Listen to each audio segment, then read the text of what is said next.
It's story time.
And hello, everyone. How's everybody doing this fine day?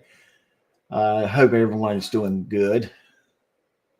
And as you have figured out, I am still learning Restream. This is my first time using Restream in our on our chats. So on my show, do have a couple guests up, but I can see we already have Cybrax in the house. So how's it going, my friend?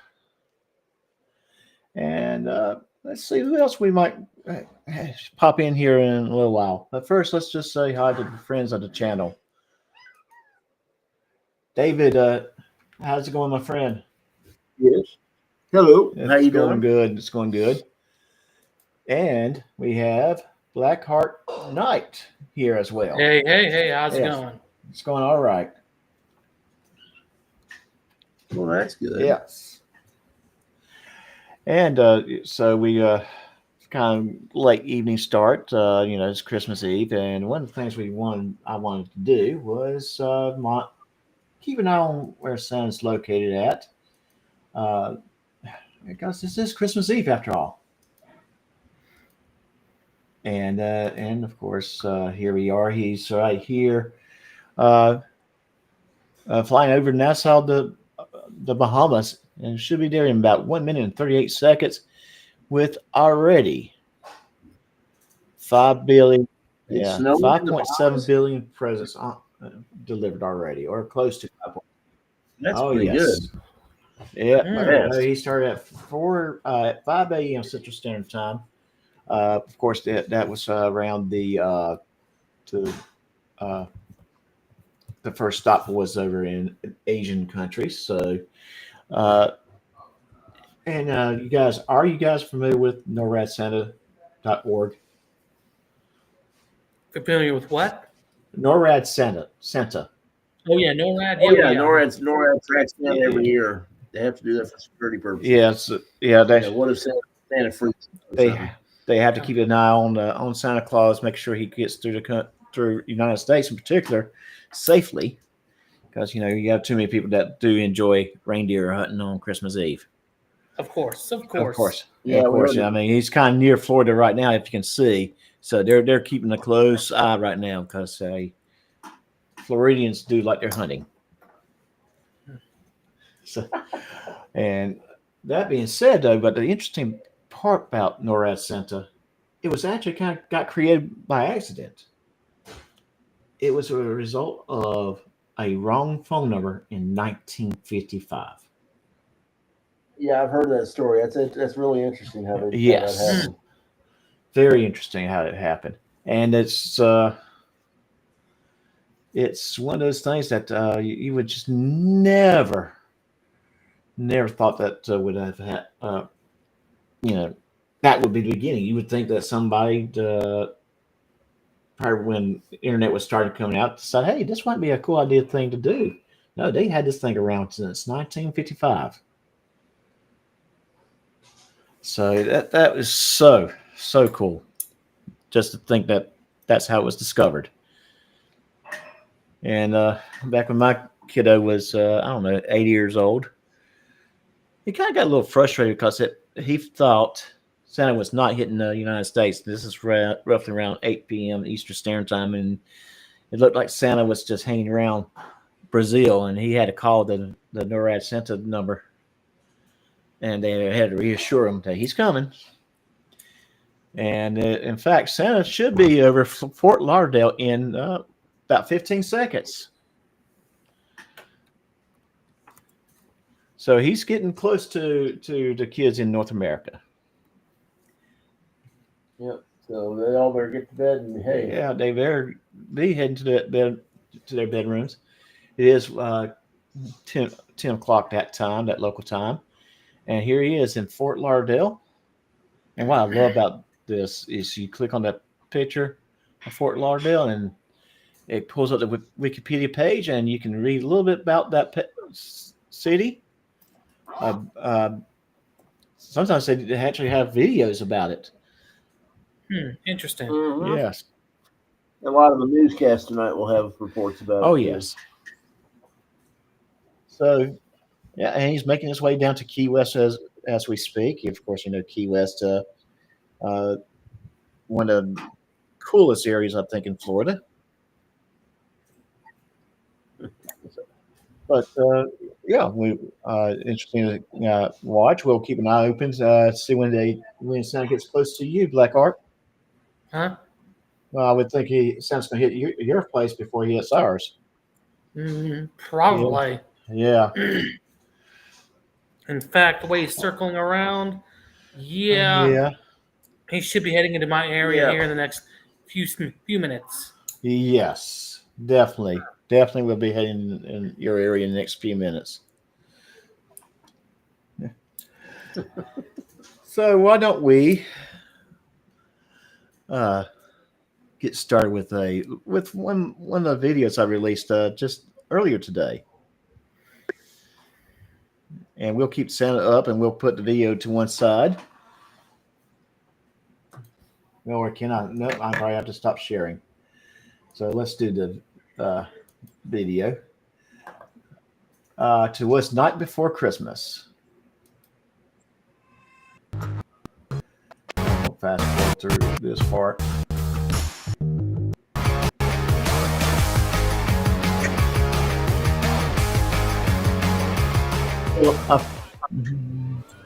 Hello, everyone.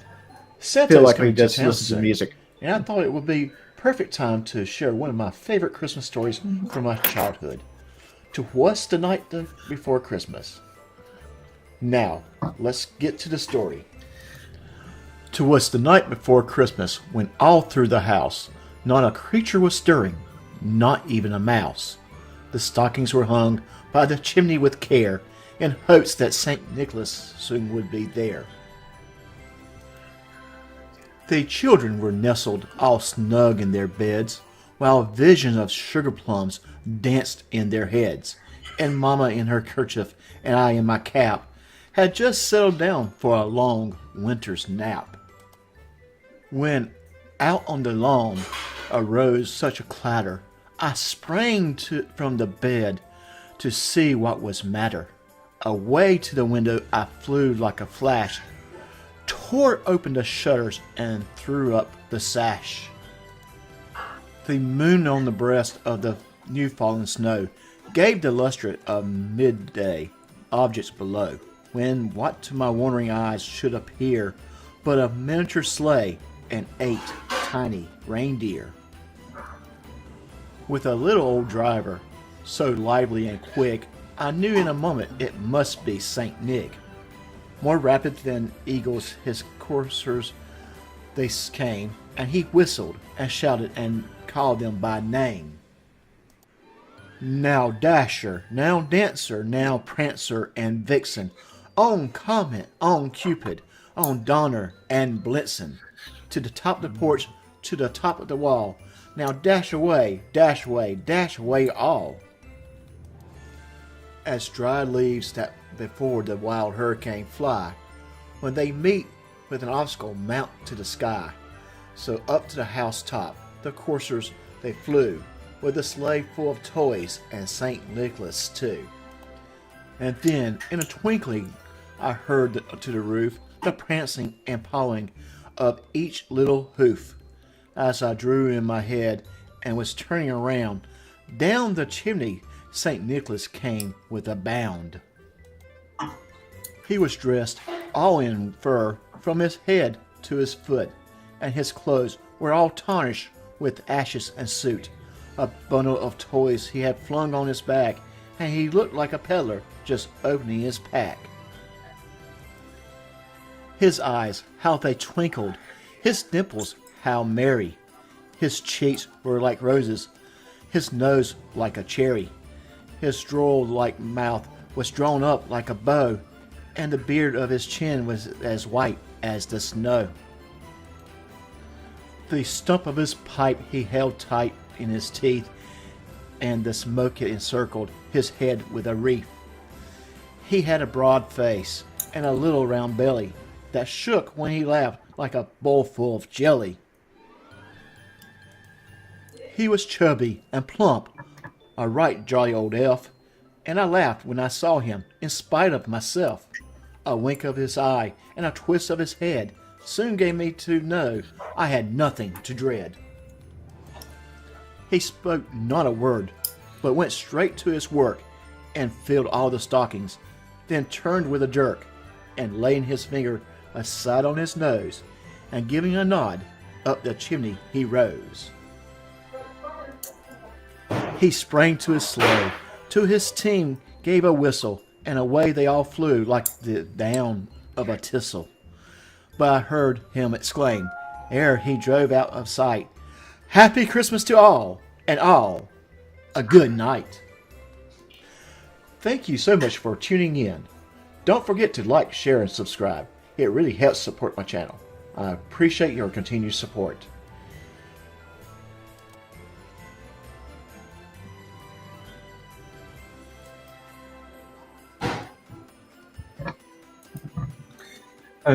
Yeah, I enjoyed that one. It's like I said, it's a kind of reminder of when I was a kid.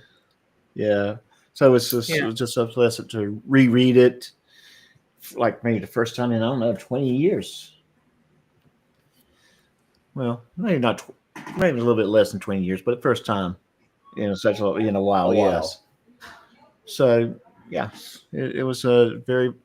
It brings me back a lot of memories for myself.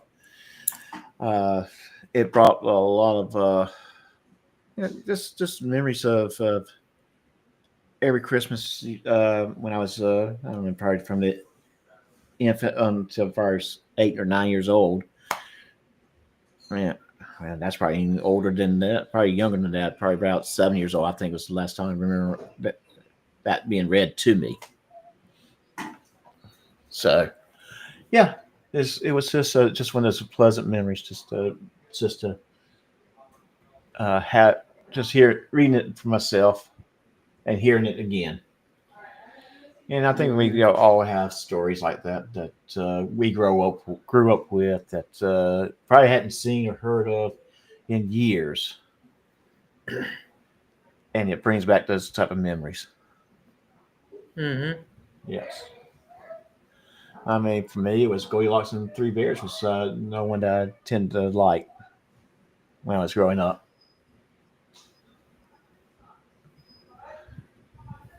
Now it's probably the Three Little Pigs, but I probably root for the wolf to help, because he was just wanting some baby back ribs. So I mean, hey, I can understand that now, right? Mm-hmm. Yeah, I probably need to retell that story, but with the wolf actually getting some baby back ribs. So Santa's almost in my old stomping grounds of Myrtle Beach, South Carolina. And let's put him back up on the screen for everybody. So, oops, wrong button. And Dave might have had some technical issues, so he is in bad weather over in his part of the world. And there we go. We got it back up. And let's see. Looks like we got someone back in here. Yep, there he is. Let me put Dave back up real quick. Sorry, guys. The internet over here is weirding out again. Yeah, that's what I was saying. Yeah, mine's having problems too. In fact, if I go out, you'll know why. Yeah. Yeah, mine is. Well, the DFW. I don't know if my brother-in-law's in Fort Worth, and DFW got shut down for like 3 hours because of the weather this morning. Mm. So it's been bad here all day. We didn't have power or internet for. Oh wow! Like I said, it was a good thing my son came yesterday because he was flying right through DFW. But it's DFW and Love Field both were having real big problems. Oh yes. So that's interesting that how that's happening. Now I'm going to put some Christmas music on in the background, so I'm going to try to keep it low. Let me know if it's too loud. And I just saw that apparently Restream has AI generated Christmas music. So we'll see how that sounds, how that works. Not always going to be the real stuff, right, guys? Right? Yeah, but this. Where's he at right now? Yeah, I was Santa? wondering that too. Well, he's almost in Myrtle Beach, South Carolina. Oh wow! I mean, he's going really fast. Well, he's only got 24 hours to travel the globe. So. I wonder how many kids get presents.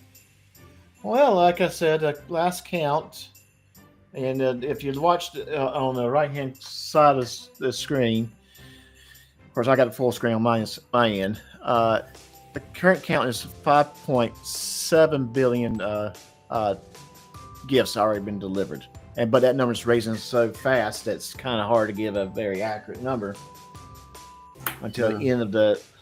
That's a lot. There is a lot of presents. That's very much a lot of presents. And, here's the thing. The first half of his trip, those parts of the world are not very well populated.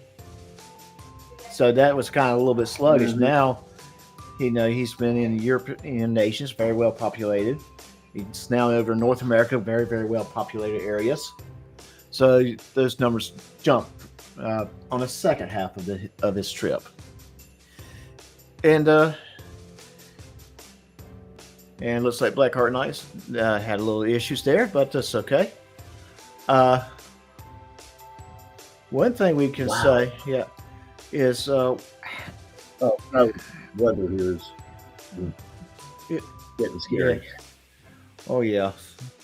If Santa, somebody needs to tell Santa to be careful when he comes over here. Oh well, that he does have the North Pole Intelligence Agency, and they do keep an eye on the weather, and they, anything that could be a safety issue for Santa and his reindeer, they do help litigate that issue. So, and they do a really good job, a very, very good job. They're also responsible for the naughty and nice lists. Oh, they maintain the naughty and nice list. Yes. I mean, back in the day before the internet, they actually had a bunch of elves all around the world to kind of keep an eye on the kids. But with the internet now, they can do a lot of real-time monitoring just from the North Pole. I'm curious, do frauditors just automatically get put on the naughty list? Oh, they do. They do. And some probably get on the naughty list on a permanent basis. They will not be allowed to come back up. So it's the naughty list is for naughty people. Oh yes, right? Oh yes. I mean, well, the good way to get on the naughty list is by lying, and you can't fraud it if you don't lie. Yeah, that's true. And you don't want to lie. Yeah, that's bad. So by just their general nature, they're on the naughty list. And then you got some that Congress has the First Amendment right to record Santa. I'm sorry. He went. You kind of got a little robot there. Do fathers have a First Amendment right to record Santa in the performance of his duties? Well, they do have that right to try. But like I said, the North Pole Intelligence Agency, their job is to neutralize any threats to Santa and his reindeers.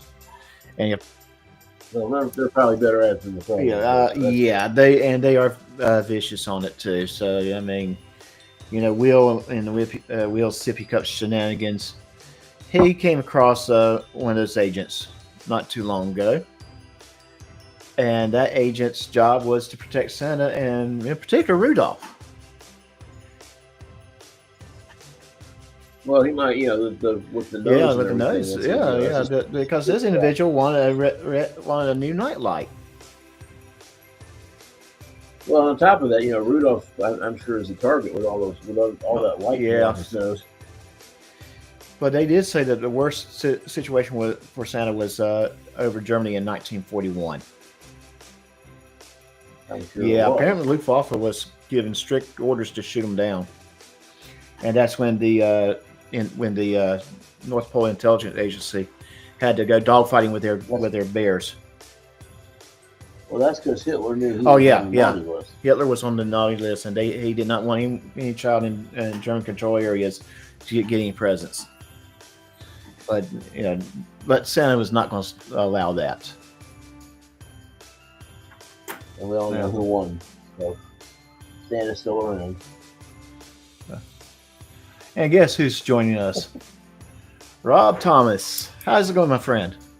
What's going on? Ho, ho, ho, and Merry Christmas to all. Yes, very, very Sorry Christmas. Sorry I'm late. Well, you know what? It's going to be a long evening. We're watching Santa, who's currently over Richmond, Virginia. We're talking about the North Pole Intelligence Agency and their important role in making sure Santa is safe. You know what? I was just outside with my family members, and we see something fly in the sky. We thought it was a drone. But these hillbillies here in North Florida took the guns up and started pew-pewing at it, and all you heard was somebody say ho, ho, ho, and they got mad because they thought they was talking about their country girlfriends on the mall. But hey. Well, here's the thing, though. People were wondering if Santa's going to have problems when he gets to New Jersey because of the drones. And the thing part, remember what I said? Yeah. Thing about this North Pole Intelligence Agency, their job is to protect Santa. Hey, CyberX, good stuff. That is true, because that story today that I heard, about Robbie the Elf on his big polar bear. Yes. That's so cool. I like that. Like that. Oh, yes. And, I was telling David about the worst year Santa and the North Pole Intelligence Agency had, and that was in Germany, 1941. Oh, during the World War II. Yes. Hitler was on the naughty list, and he didn't like it too much, and he gave orders to try to shoot Santa down. But the North Pole Intelligence Agencies, the elite agents, took care of that matter. I need to also, I think, when we tell our children about, the Christmas, about the Christmas characters and Santa Claus and everything. Right. I think we should tell them the truth about Rudolph. And what's the truth about Rudolph? Well, we know why his nose is really red, right? Well, yeah, he has the same beverages with the sippy cups. I mean, it's not, it's not really a light bulb because, Rudolph actually has an alias. His name is actually Randolph. Randolph. His name is Randolph. And okay, and yes, he has had quite a few drinks. Well, let's just say he had a few drinks and some other type of, fun libations, if you know what I mean. Oh yeah. That's why his nose is red. Oh yeah. And let's just say it's not sugar. Yes. Are you saying? Oh, come on, No, man, that's. Hey, I'm like, you think about it. why is all of the other all of the other reindeer's nose is black, but his is all of a sudden is red? Think about it. Okay. Maybe he had out. So I'm going to interrupt everyone real quick.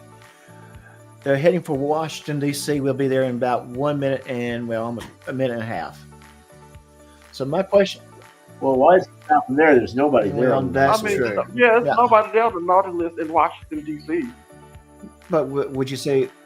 Well, Everybody's no, on the you Nautilus. got kids there. Well, yes, you do have kids there, yes. Yes. But if you talk about the people, on Capitol Hill, I think every last one of them should get a lump of coal. They should. Every one of them. A lump of coal and some of them probably a bar of soap to wash their mouths out. Okay. Yeah. And so yes, so they're about a minute out, and he's flying toward DC, and we're kind of keeping an eye on this because we want to see when he's getting close to our respective homes. I think he probably already gone over your house. Well, you already did say that. You saw him earlier. Yep. Yeah, these hillbillies in Florida scared them off.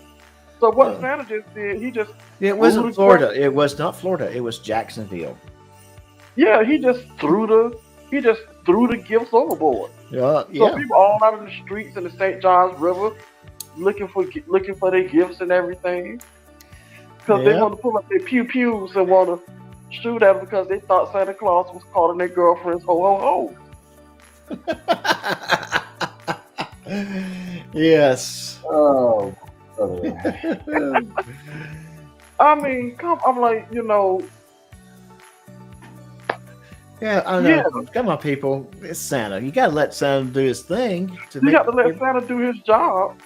Yeah. I mean, and then again, he could have been mad at what people left out for him because you're supposed to leave cookies and milk out for him, right? Right. Yes. Somebody left a plate of venison and a Corona beer out for him. Well, he might actually not mind venison because I may imagine that these are not the same reindeers that he has been working with for the last however long he's been working. I'm sure that these are. He's got a stable of a bunch of reindeers, and every now and then they have to cook the venison. They have to. Isn't venison gamey? No, I mean I would imagine that their body fat would be higher because of the cold weather. That's a good point. So and fat's what actually makes that meat of most any kind of meats really good. It gives that flavor. It helps it be tender. Mm-hmm. That's why Wagyu steaks are supposedly so expensive. Really, really fatty meats with very little. I mean, if you ever seen the marbling on the Wagyu steak, you'll be amazed. Yeah, you're right. They do have a lot of fat on. I think Mr. Thomas must have been so bad that Santa kicked him off the internet. Did he go away? Yeah, he dropped it. And another night he was having the same issues on another show. Well, I'm afraid. I mean, I'm amazed I've stayed on this long with the weather. Yeah. What's doing here. Yep. Well, and there he is. So someone's back.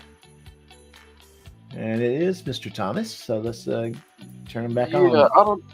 This same thing that always, and for some reason, this restream, for some reason, I'm on my phone, the restream always kick me out. Oh, come on. We know the real reason, Rob. Come on. We know exactly what happened. Santa put you on the naughty list before your internet. Well, I mean, seriously, you got to go get your computer. Get your computer. Well, it may be the reason I might be on this naughty list because he probably still mad at me because I asked the question, what does actually Mrs. Claus do when Santa Claus is out and she is left there with all the elves? And what did he say? Well, he put me on I asked this question back when I was in high school, and I've been on the naughty list ever since. That's not going to get you on the naughty list, man. That's going to get you on the taking out back to beat the crap out of Well, I did ask him, like, I mean, Santa Claus is gone almost the whole night, and Mrs. Claus is there by herself with the elves. I'm like, my question was, what does they actually do? I mean, all of the toys are gone. I mean, what does they actually do at Santa's workshop?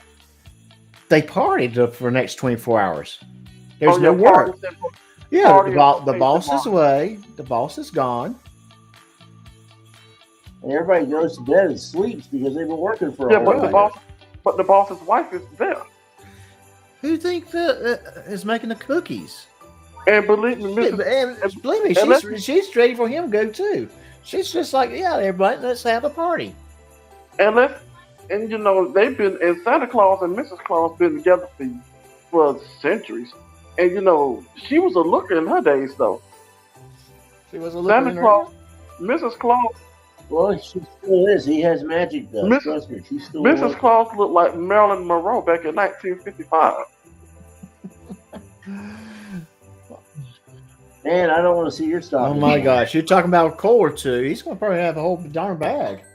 You know that picture? You know that picture of Marilyn Monroe when she's standing over the little air machine and her dress is up in the back and she holding it down. Mrs. Claus actually took that exact same picture with her red and white uniform on that she wears, but she was standing under a snowblower. Okay. Oh goodness. On that no logic.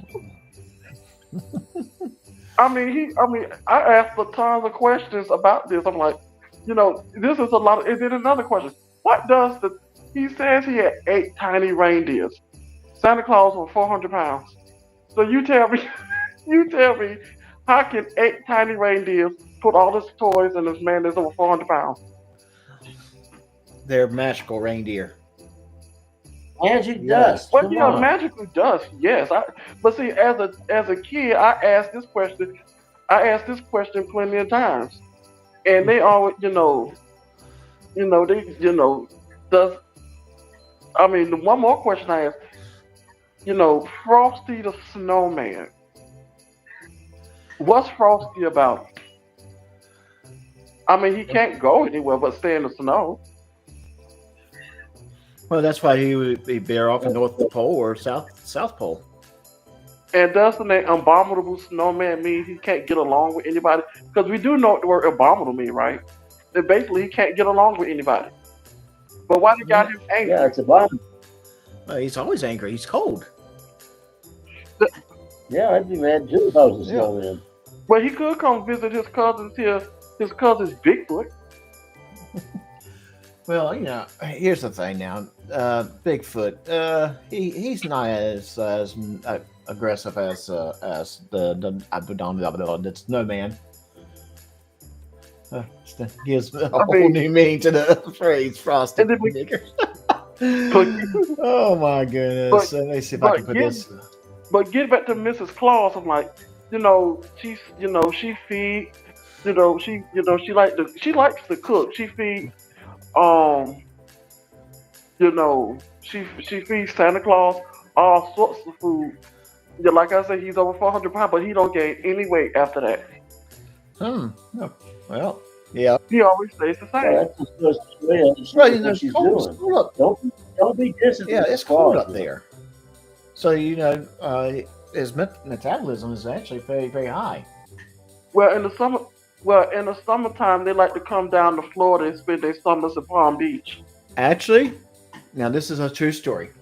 This is a true story. February, this was back when I lived in South Carolina. Me and my wife took my son, who was like 4, so he was not in school yet. Maybe 3 or 4 years old. And we took him to Disney World. February is a good time to go to Disney World. It's not hot weather. It's nice and mild. It's not super crowded because you got all the kids in school, all that kind of stuff. So this is actually it's still off season. It's still off season. Yes. So it was a good time. But on the way back, we decided we're going to stop at St. Augustine, Florida. Mm-hmm. And there was a Santa convention. My son did not know how to take it because everywhere he turned, he saw a Santa Claus and Mrs. Claus. They kind of messed up his childhood, didn't it? You know, he never really actually asked about that. I don't even know if he remembers that. But I just remember, gee, we went in the wrong place this year. Not necessarily because it's, you know, I thought it was cool in itself. But, you know, a 3-year-old seeing about 10 Santa Claus in one setting, yeah, that's kind of a little too much. You have to explain to them, you know, these are special Santas because they actually help the real Santa. Yeah. Yeah. Yeah. And a lot of these guys that were, you know, they were wearing Santa typical looking outfits that weren't really Santa outfits, in the sense that they would, you know, they look like what Santa normally wears, except they wear shorts and short sleeve shirts, and you know, just kind of Florida weather type of clothing. And none wore the typical Santa cap, but they had some sort of hat that looked Christmassy, that wasn't too hot. So it was interesting to see. I can imagine that would be different. Yeah, and it was, like I said, there had to be some sort of convention that was going on. Yeah, the Santa Claus convention. You know, Yeah. I think it's. You know, my question is, when you go to who actually hires these people? Do like the you know, when you put them in the mall, like the mall hires them, or do like a company that you have to, you know, if you want a Santa to come to the store or something? Here's the thing. Probably, yeah. I'm sure it differs place to place. Like in a situation with the mall might actually hire a temporary person to be Santa, or temporary persons, you know, depending on how many times they want to have Santa. But if it's a smaller mall, I could see them contracting out and just having Santa then that way. I heard Santa. Hey, David, I heard Santa Claus had a hard time over Texas. He hadn't got there yet. Oh, He's right down. Oh, okay, my bad. Yeah, he's still on the East Coast. Yeah. Okay, well, I'm just contemplating Yeah, things. that's Okay, good. so we haven't got there yet. So where's he at now? Actually, he's heading towards Southampton, New York. He's already All been to, yeah. Actually, he's headed over to Mont Blanc factory in Germany. Oh no, that's been sorry. hours ago. He better be careful. That's where the drone's at, because you know. Oh, it's again, North Pole Intelligence Agency's priority dealt with those drones. If they hadn't, they will shortly.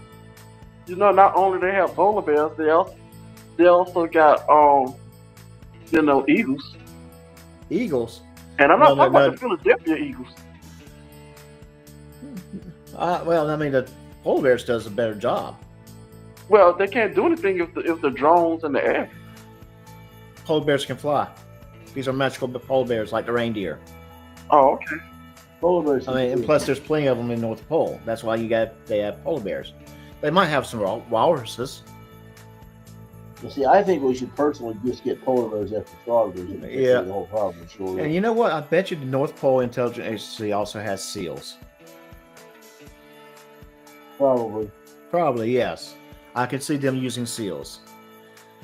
No, I did not say Navy SEALs. They have Well, magical The seals. seal. Well, they do have what's the white seals? The what? Seals? Because I think they're white. Because you notice almost every animal that live in the North Pole is white. Polar bears, the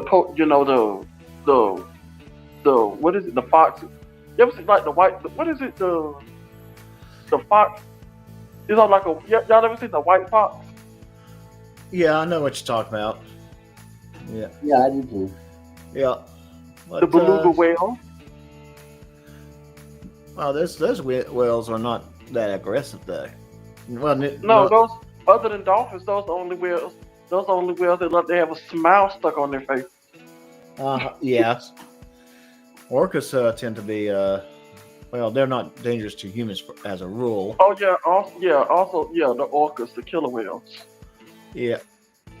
Well, I have a question now. What kind of whale is Queen Syria? Oh, that's a good question. The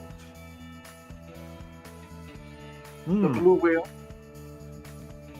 He's more of a Moby Dick, I would think. I can't even. I don't even think YouTube will let me say what type of whale that is. Let's just say he's a erm whale. But he's a leg sweeping whale, isn't he? I'm sorry, what's that? He's a leg sweeping whale. Yeah, he'll sweep your legs. Got to be a specific kind of whale. I don't even think Glenn Sear could get that low to even sweep somebody's leg. I'm going to tell you, Dale, that guy's got a lot of confidence, though. Until you realize some people will actually call him out on his BS. I mean, you live in Washington. You live in Washington. Usually have Washington. You live in Washington State, so pretty sure it's cold up there. You have enough blubber to keep him warm. Oh yeah, definitely. And oh my goodness, this sense of style. Good Lord, dude, come on, get a shirt that's big enough that'll cover your tummy.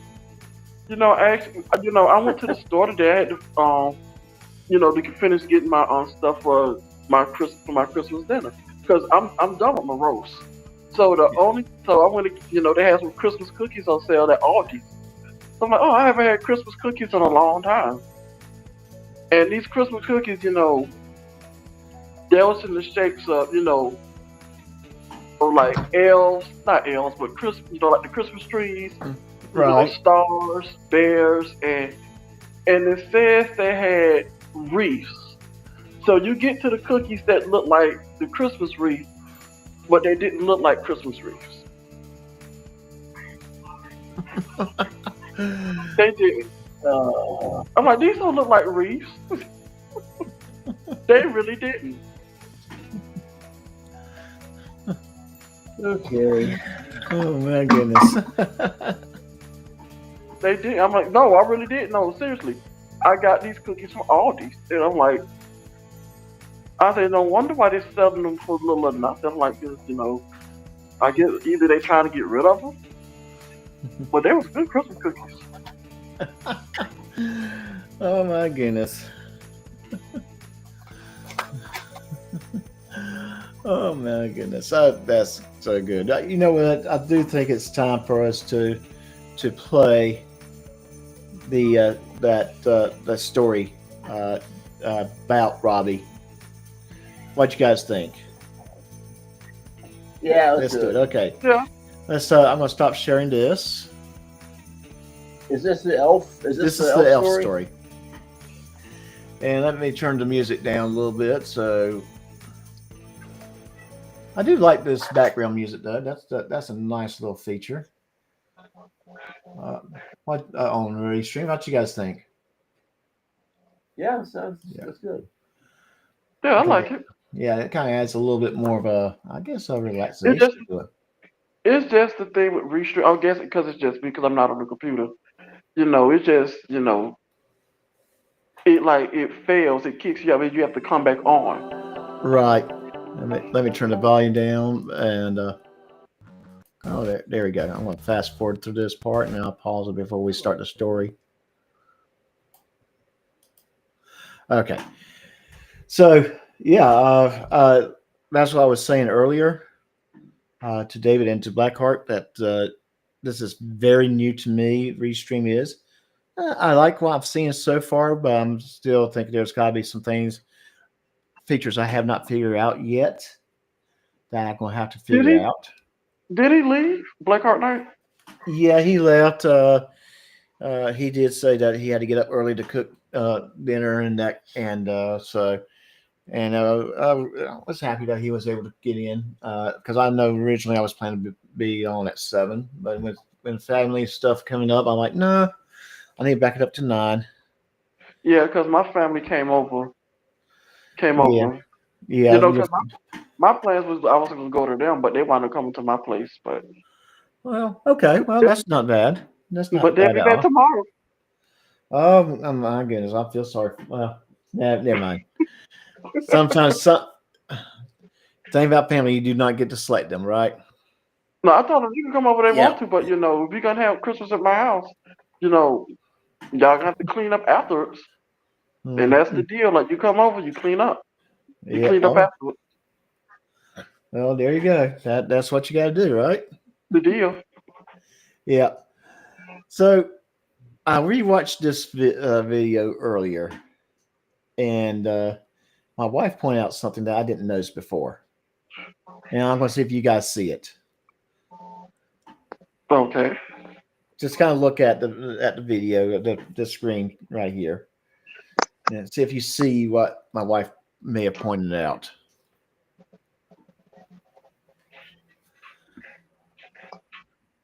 No fire in the fireplace. Yeah, you're close, but not quite there. You have 2 Christmas trees?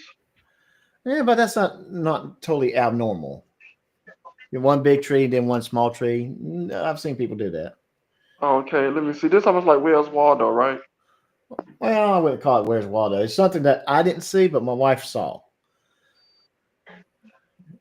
Let me see. Yeah, 2 fireplaces. There you go, 2 fireplaces. And I just noticed that. Yeah, and that's true. The 2 fireplaces, but one's got the TV above it. Kind of looks more modern, and the other one looks like it's a little bit older fireplace. I'm like, okay. Well, it's an AI generated. This is an AI generated photo, so they're not going to be 100%. Well, I know some houses they have 3 fireplaces.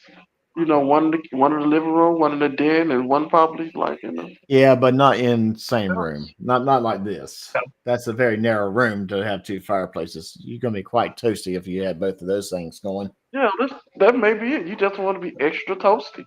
Yeah, maybe. Get you a couple of marshmallows. And now I got a cat sitting in front of my screen where I can't see what I'm doing. Biscuit, can you get out of my way? No, you know the rule, right? When a cat, sits in your way, you have to wait till it's ready to move. Exactly. So I'm going to go here. Like when you have a cat on your lap, you can't move till the cat is off your lap. Oh yeah, definitely. Because when they want to get on your lap, they're on your lap. Now, luckily, Biscuit's good. When I tell her to get off my lap, I have to get up. She'll jump down. I have no one that's here lately has been jumping on my lap, and she stays put. In fact, she fell asleep on my lap. So You know what? That's a good thing, Cyber. I just noticed that also a really high ceiling. I think they call it like what vault ceilings or high vault ceilings. yeah, I saw that, and it wasn't that to me abnormal. But when you throw in these 2 fireplaces, yeah, that kind of looks weird. Yeah, and also another says you also moved over to the center. When you was in the video yesterday, you were sitting off to the side. Yeah, well, yeah, I'm moving myself around a little bit because this time I kind of put myself more in the center, but I didn't want to cover up the tree too much. I probably should have put myself because in the video I was over to the right, and that covered up one of those fireplaces. Mm-hmm. And that was not intentionally done, because if I didn't realize that was the case with that picture, I would have done it this time. All right, Biscuit, come on, jump down. I got to see what I'm doing, sweetie. Come on. Yeah, good girl. Biscuit's gonna get mad. She'll come right back up there. She's a good cat. Merry Christmas. Let me get this going, Dave. Did you ever wonder how Santa gained intel for his naughty and nice list? How about if someone wanted to disrupt Santa's flight? Who would protect Santa? The answer is the elite agents of the North Pole Intelligence Agency. And this is the story when Will met one of their agents. Now let's get to the story. The Elf Agent by Doc Lanou. The Secret Elf Agent by Doc Lanou. Will and Stanley insist this story is true. I say it couldn't have happened as they describe it. But I will admit, strange things do happen in Cedar Grove. Hunting is big in this community, and Stanley loves it. He also does not like Christmas. You can hear him complain in his hardware shop about kids getting wonderful new presents from Santa. He even told little Ralphie, "You'll shoot your eye out," whenever he talked about his Christmas wishes. Stanley decided he would combine his favorite hobby with his disdain for Christmas. Plus, Stanley really needed a new nightlight. On Christmas Eve, he made up his mind. He was going reindeer hunting. And not just any reindeer, he wanted one with a glowing red nose. Bragging rights and all. That evening, Stanley sneaked onto his neighbor's roof and set up a hunting blind by the chimney. There, he waited for Santa and his reindeer. Meanwhile, on the same Christmas Eve, Will was wandering through town, admiring the Christmas lights and enjoying some special adult beverages in his sippy cup. He was high in spirits, wishing everyone he saw a Merry Christmas, even Mason Glitterman. Deciding to cut through the park on his way to my bar, Will stumbled into an encounter he'd never forget. As he entered the darkest part of the park, Will tripped over what he thought was a child sitting alone in the shadows. Upon closer inspection, he realized this child was wearing a form-fitting red suit with green trim, fur-lined sleigh boots, and a matching fur-lined cap with a pom-pom on top. The child also had an earpiece attached to his hat and to his pointed ears. A gleaming gold badge on the suit caught Will's attention. The badge featured a star and a reindeer emblem in the center, inscribed with the words North Pole Intelligence Agency above the emblem and Elite Agent below. Will stared in shock. This wasn't a child. This was an elf from the North Pole, who apparently worked for some kind of an intelligence agency. The elf leaped into Will's chest, drew a candy cane from a holster, and pointed at him. "Don't move. I'm a 4th degree black belt in elf judo. I can take down men twice your size," the elf barked in a immensely high-pitched voice. Will, utterly bewildered, decided to comply. "What do you want from me?" The elf narrowed his eyes and studied Will for a moment. "I'm looking for Stanley," he finally said. "Stanley's not here," Will stammered. "I think he's home for Christmas." "Do you know where he lives?" "Yeah, he's about 30 minutes out of town." "We don't have time to drive. You'll ride with me on my polar bear." "Polar bears aren't faster than cars. How is that going to work?" The elf smirked. "I'm an NPIA agent. Of course it's a magical polar bear."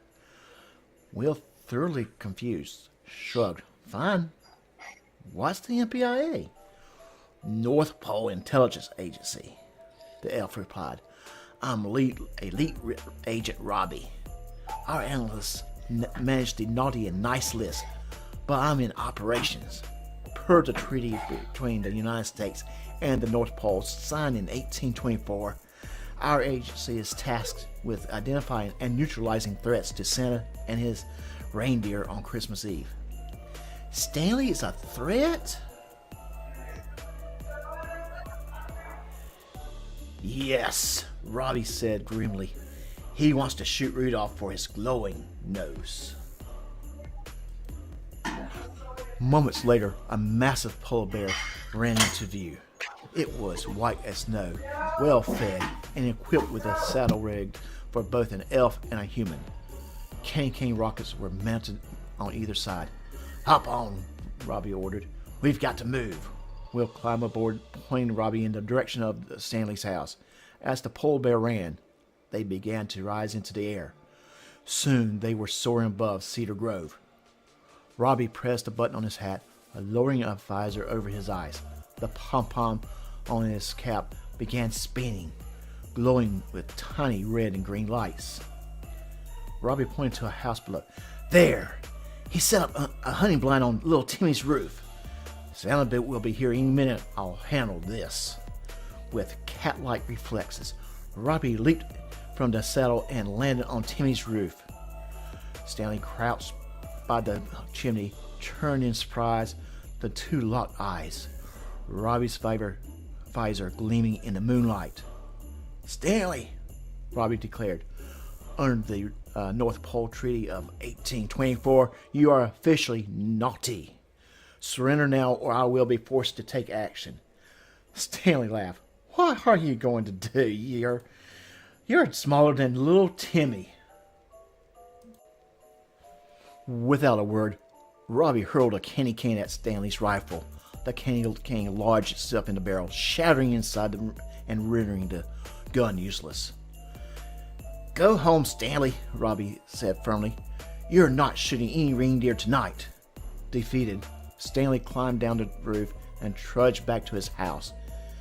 He later confessed to me that he'll never try hunting a reindeer on Christmas Eve night again. The polar bear landed on Timmy's roof, and Robbie climbed back onto the saddle. Pressing the button on his hat, he raised the visor and stopped the pom-pom spinning. We've got to go. Santa's landing soon. I'll take you back to the park. Then I have to deal with a Terry in Mississippi. He's been telling people that the police said Santa will be arrested if he delivers gifts to his town. I need to teach him why lying is bad. Will glanced back at Timmy's roof and saw Santa preparing to deliver presents. Will and Stanley swear this happened last Christmas Eve. I doubt they planned to spread such a tall tale, but weird things do happen in Cedar Grove. Would you like another drink? No, replied the small customer with pointed ears. I must get to work. Christmas Eve is my busiest night. The little figure hopped off his stool, headed to the front door, and moments later, I saw a polar bear flying off into the night. The end. Thank you for watching Doc Lanew's Storytime. If you have stories, points, or original music, Yeah, so I really like that Robbie the Elf. I figure you would like Robbie the Elf, Robbie. But yeah, so that was a fun little story, and kind of let my imagination go wild about the North Pole Intelligence Agency and what they would do, which kind of makes perfect sense that you have a group of elves whose primary job is to protect Santa while on his trip, because they. So in other words, those are his Secret Service elves. They are, yes, they are, because and I do not remember what the name of this cartoon, but they had a cartoon about elves that their job was to set up landing zones for Santa. Now this is so they kind of were not the same thing, because these elves, their jobs was to eliminate threats that's out there. Things like, people hunting reindeer, or aggressive foreign governments that would try to shoot down a sleigh. And of course, someone has to gather that intel for the naughty and nice list. But did you guys catch about that part about Robbie has to go to Mississippi? I wonder who that Terry might have been.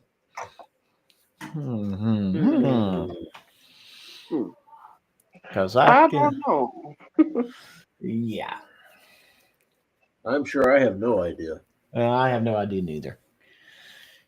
But, But well, hey guys, listen. I've got some family here. Okay. Well, David, it's good to see you. It's good to have a conversation with you. And actually, all I'm going to do is go ahead and play your song. I forgot. Yeah. So let's do that. If you want to sit tight. Well, explain to him what the song is. Well, basically, the song is about the the story that everyone just heard. So it's a little bluesy song about this Christmas. So it's a new little Christmas song. So here it goes. Turn it up a little bit.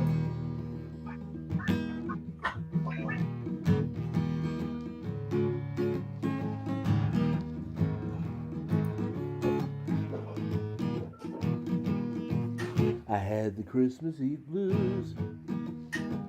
So the town wandered through. Stanley sat on a roof. What is he gonna do? Then Santa Claus came, flying by having fun. The reindeer keeping him up, flew right by everyone. Well, I've got the sippy cup blues. Stanley on his roof tried to shoot Rudolph and his pals as they flew.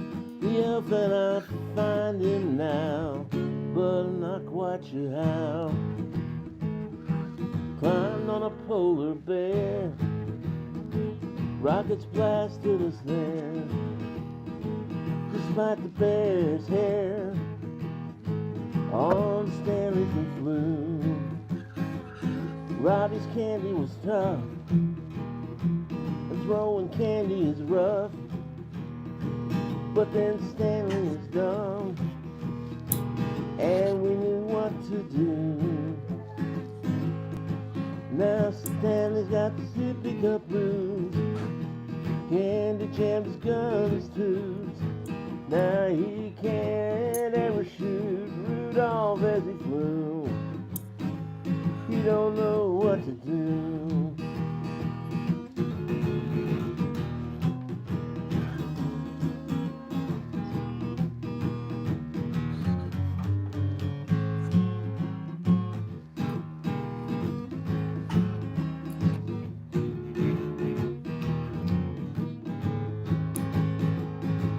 Look, this story is true. Would we lie to you? No need to be blue. Yeah, Stanley failed once again. Santa passing out gifts. We don't know where he is. We know where Stanley lives. So does the bear too.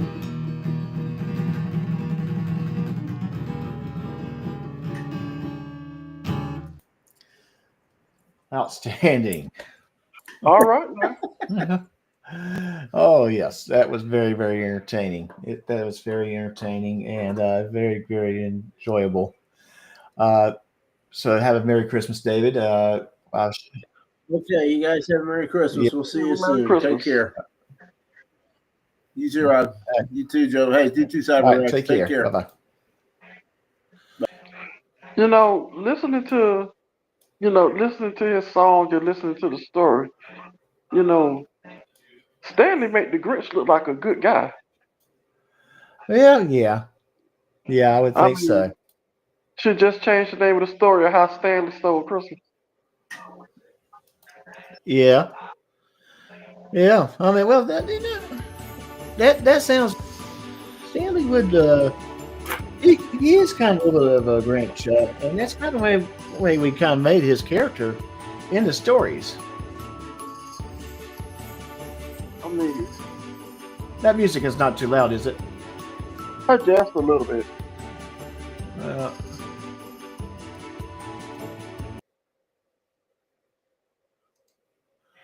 Yeah, it's like I couldn't adjust the volume.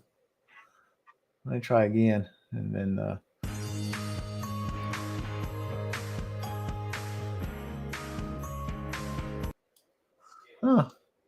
Something's wrong with the volume control. Well, we will skip that for now because it was just right before. I can lower Yeah, it it was down. just right before. Yes, and I kind of like the have that feature so you can have background music so while you're talking. But when I put the video up, the music had to go down. Yeah. So yeah, Yeah, I did too, Cyber Rex. I really did enjoy this. I enjoyed David's song. Yeah, well, David is very talented as far as doing being music, doing his music and everything. And yeah, and And you said in the part of the story that Will was, he was, walking through the park and he stumbled upon Robbie the Elf because his sippy cup full of eggnog. well, Well, remember, it wasn't eggnog; it was an adult beverage. it was a dark beverage. Okay, it's a dark beverage. Uh, But what we also found out, Will was drunk. Well, yeah, I will. Well, Will's. He was actually stumbling through the park and he tripped over the elf because he didn't see where he was going. Because when you drunk, you have double vision. So when he thought that he was seeing one elf, he was actually seeing four. Oh, he was definitely confused. That's for sure. That's definitely for sure. He was confused. But you have to admit though, Will's always drunk. He's always got that civic cover. It was Christmas Eve, so he was enjoying this time. I guess he was coming from a Christmas party. He just so stumbled, he was, stumbling down the street. He came from Stanley, who wasn't drunk, who was saying he was getting ready to hunt, a reindeer, or Yeah. either one of Santa's reindeers. Mm-hmm. Yeah. Which I would think would be too fast for them because if they could carry Santa Claus and all his toys, well, and they could take off real fast. Considering the time it takes him to travel from one location to another, yes, the speed and the we do not have the concept of how fast that really is. That's true. But you sit and you think about it now. You just said travel. You think Santa's a soft set? Well, here's the thing. What Santa's does not require a license to drive a reindeer in a sleigh. That's true. So it's not registered or anything. Exactly. He's not violating any laws. Now maybe the FAA law, but Well, here's the thing. Would you have a lot of laws about flying sleigh and reindeer if only one person's doing it? But remember once a year? He was just over Washington, D.C. You can't fly over the White House. That's a no-fly zone. He's got special permits. That's part of the treaty of the 1824 with the North Pole, with the North Pole. That he had what now? The North Pole Treaty of 1824. He can fly over. He can fly over any no-fly zones that he deems fit, and the United States will not stop him. Of course, now what people don't realize is when they wrote the Treaty of 1824, the concept of no-fly zone did not exist. It went to start developing in the last 50, 60 years, and that's when they had to add, okay, Santa, you can fly over to the White House because we know that eventually we'll have a grandchild or someone stay in the White House because their relations is the president at the time, and you can fly over to the White House because you'll have to land and give that child presents. And the Secret Service there and the security there will make sure you land safely. That's where they can't have the landing zone team.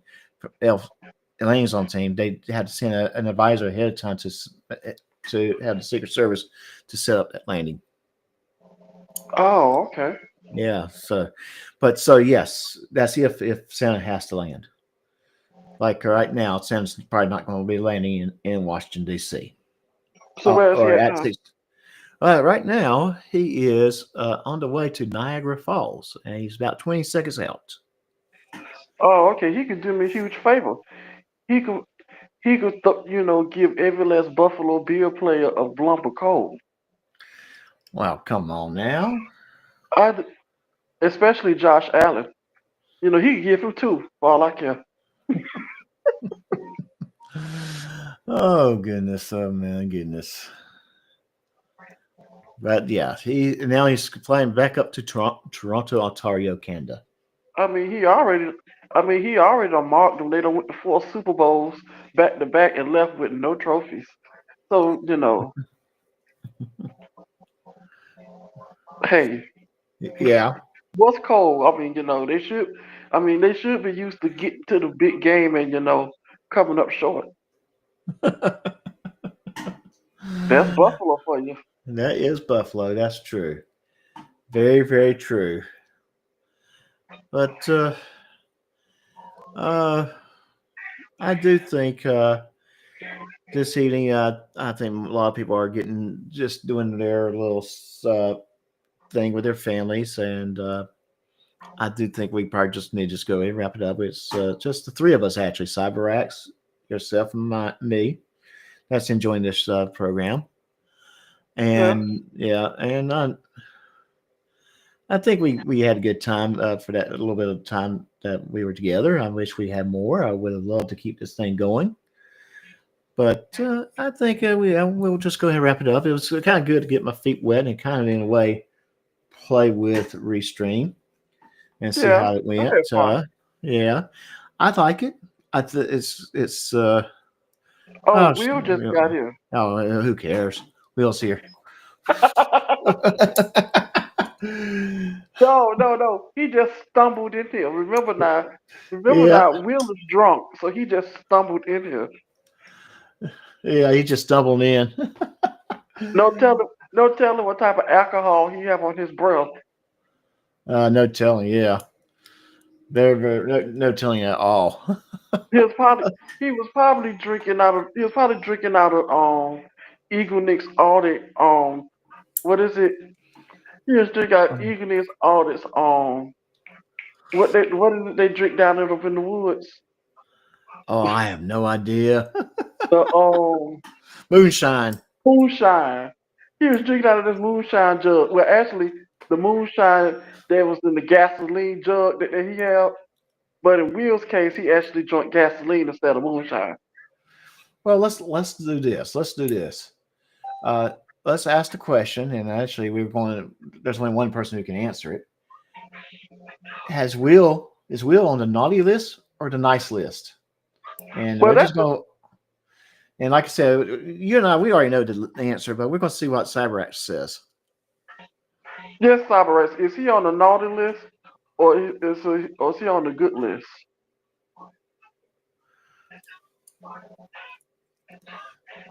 And of course, there's that little bit of delay when you do this. You know what?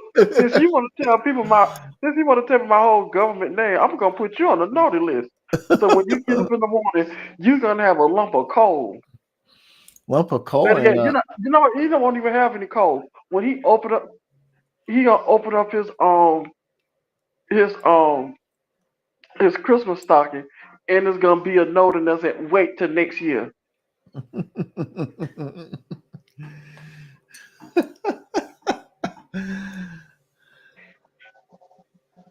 Wait till next year. I mean, he don't even get cold. And of course, CyberX, his answer is, "Oh crap, both." Okay, he doesn't know, not want to be in the middle of that one. And then if they were smart, if you get cold, I mean, there's a lot that you could do with that. If you put enough pressure on it, you get a diamond. That's true. But we'll probably Yeah, Will won't be able to do that with his little girly hands. So he will be able to crush a diamond. No, I don't think he would be able to crush that into a diamond. He said his woman called him naughty at night. There must be something in his dreams. But she should be embarrassed to ride around in his gold 89 Honda Accord, that license plate he got back there, that he has back there. You tell me, what does "born to Maine" mean?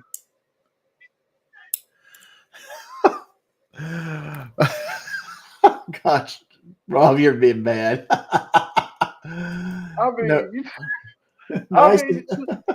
mean, he called himself trying to roast me on another live stream with A1 audits.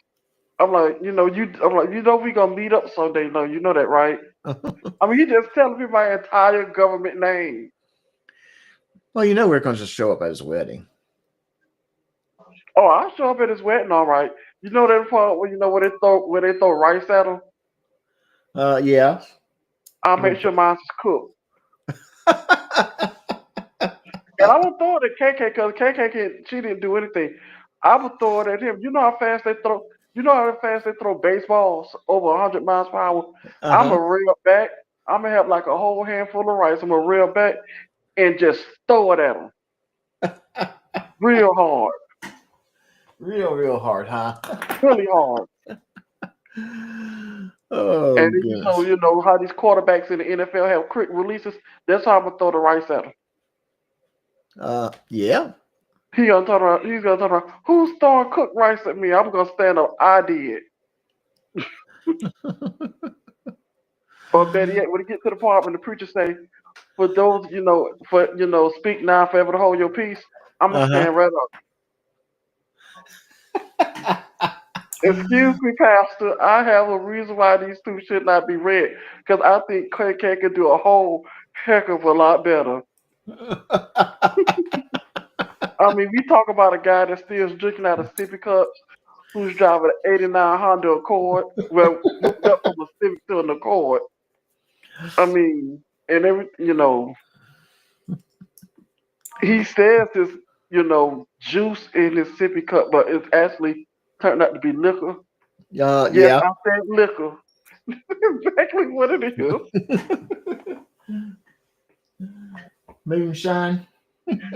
Yeah, moonshine. Eagle Nick Audits moonshine, and that's exactly what's on. That's exactly what's on his sippy cup. Eagle Nick Audits moonshine. Oh, Eagle Nick Audits moonshine. Yeah, Eagle Nick's Audits moonshine. We keep this up. Eagle Nick's going to be wanting a piece of that royalty. Can you imagine his fiance probably get tired of him at night saying that? He probably wake up in the morning. The first thing he say when he get up, Eagle Nick, Audits. He probably calls her on the phone and goes, Eagle Nick, oh. Yeah. He gonna call her tomorrow morning. Hey, KK, Merry Christmas. Oh, Merry Christmas. And she gonna say, Merry Christmas, baby, before she can finish. Eagle Nick, Audits. Then she gonna hang up the phone on him. More likely, very possible. On the cord, the A fell off.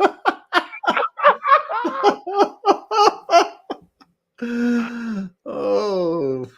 I mean, he dropped. Yeah, that Honda Accord. He drives an '89 Honda Accord. It was, gold, but it's been out in the sun so long it's starting to fade. Yeah. His tint is starting to come off. And only one headlight worked. Is he still here or did he leave? I don't know. He has been quiet for the last few minutes. And it's almost like, he comes in here, there's one audience member, you and me, and somehow he's getting ragged on more than anywhere else. I mean, he shouldn't have let it be known that he was here. I wouldn't even known that he was here. No, we were just chatting away. I thought, okay, well, we'll just go ahead and wrap things up. I mean, can you imagine what Will gonna be like at his house on Christmas Day tomorrow? I mean, I bet you he still wear a onesie. I mean, his onesie, his onesie. It's not going to just be a onesie. It's going to be a pink bunny rabbit onesie. Yeah, it's gonna be a bunny rabbit, and they're gonna have Christmas gifts on. It's gonna be the onesies. It's gonna be the ones that got the buttons in the back that when you have to go to the bathroom, you have to unbutton them. Like that old one, like the old timey onesie. That's the one he's gonna. That's the ones. Yeah. I mean, that's what. But everybody gonna be downstairs.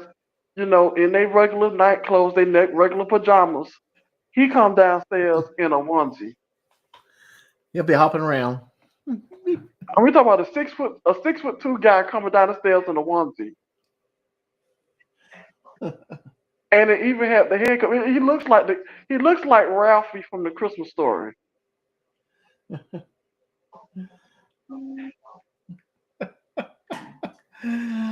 Oh my goodness. I mean, you know,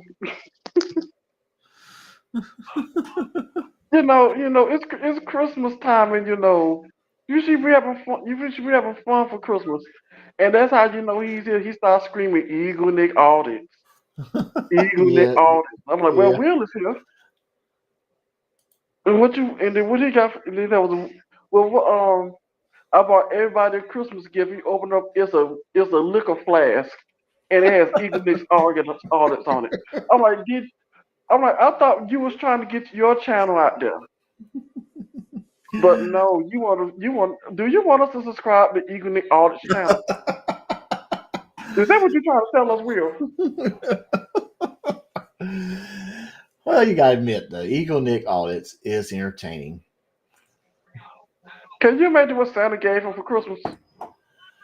Probably gave, matter of fact, he probably, that's what Santa Claus is gonna look like after he lose 400 pounds and get older. He gonna become a country hillbilly saying, instead of saying Eagle Nick Audits, he gonna say Santa Claus or Saint Nicholas. Just screaming for no reason at all. Wait a minute. I just realized something. Eagle Nick was Santa Claus. Saint Nicholas? What happened? Was he the original Santa Claus that retired? Yeah, he retired as Santa Claus. What was he, Krampus? I don't know. I mean, he probably got bitter when he retired. I mean, Mrs. Claus, he must have had a hard life because Mrs. Claus left him. That Mrs. Claus there, the first Mrs. Claus that was married to Eagle Nick Audits, I don't know what to say about that one.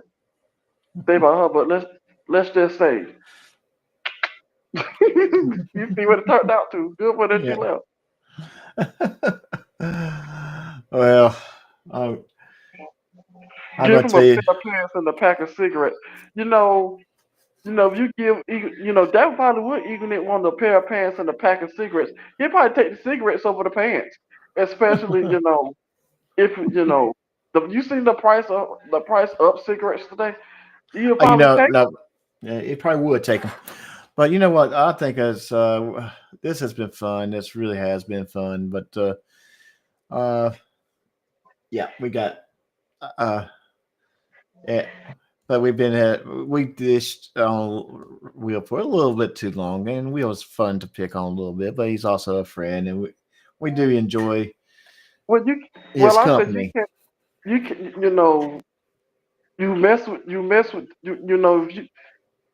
How can I put it?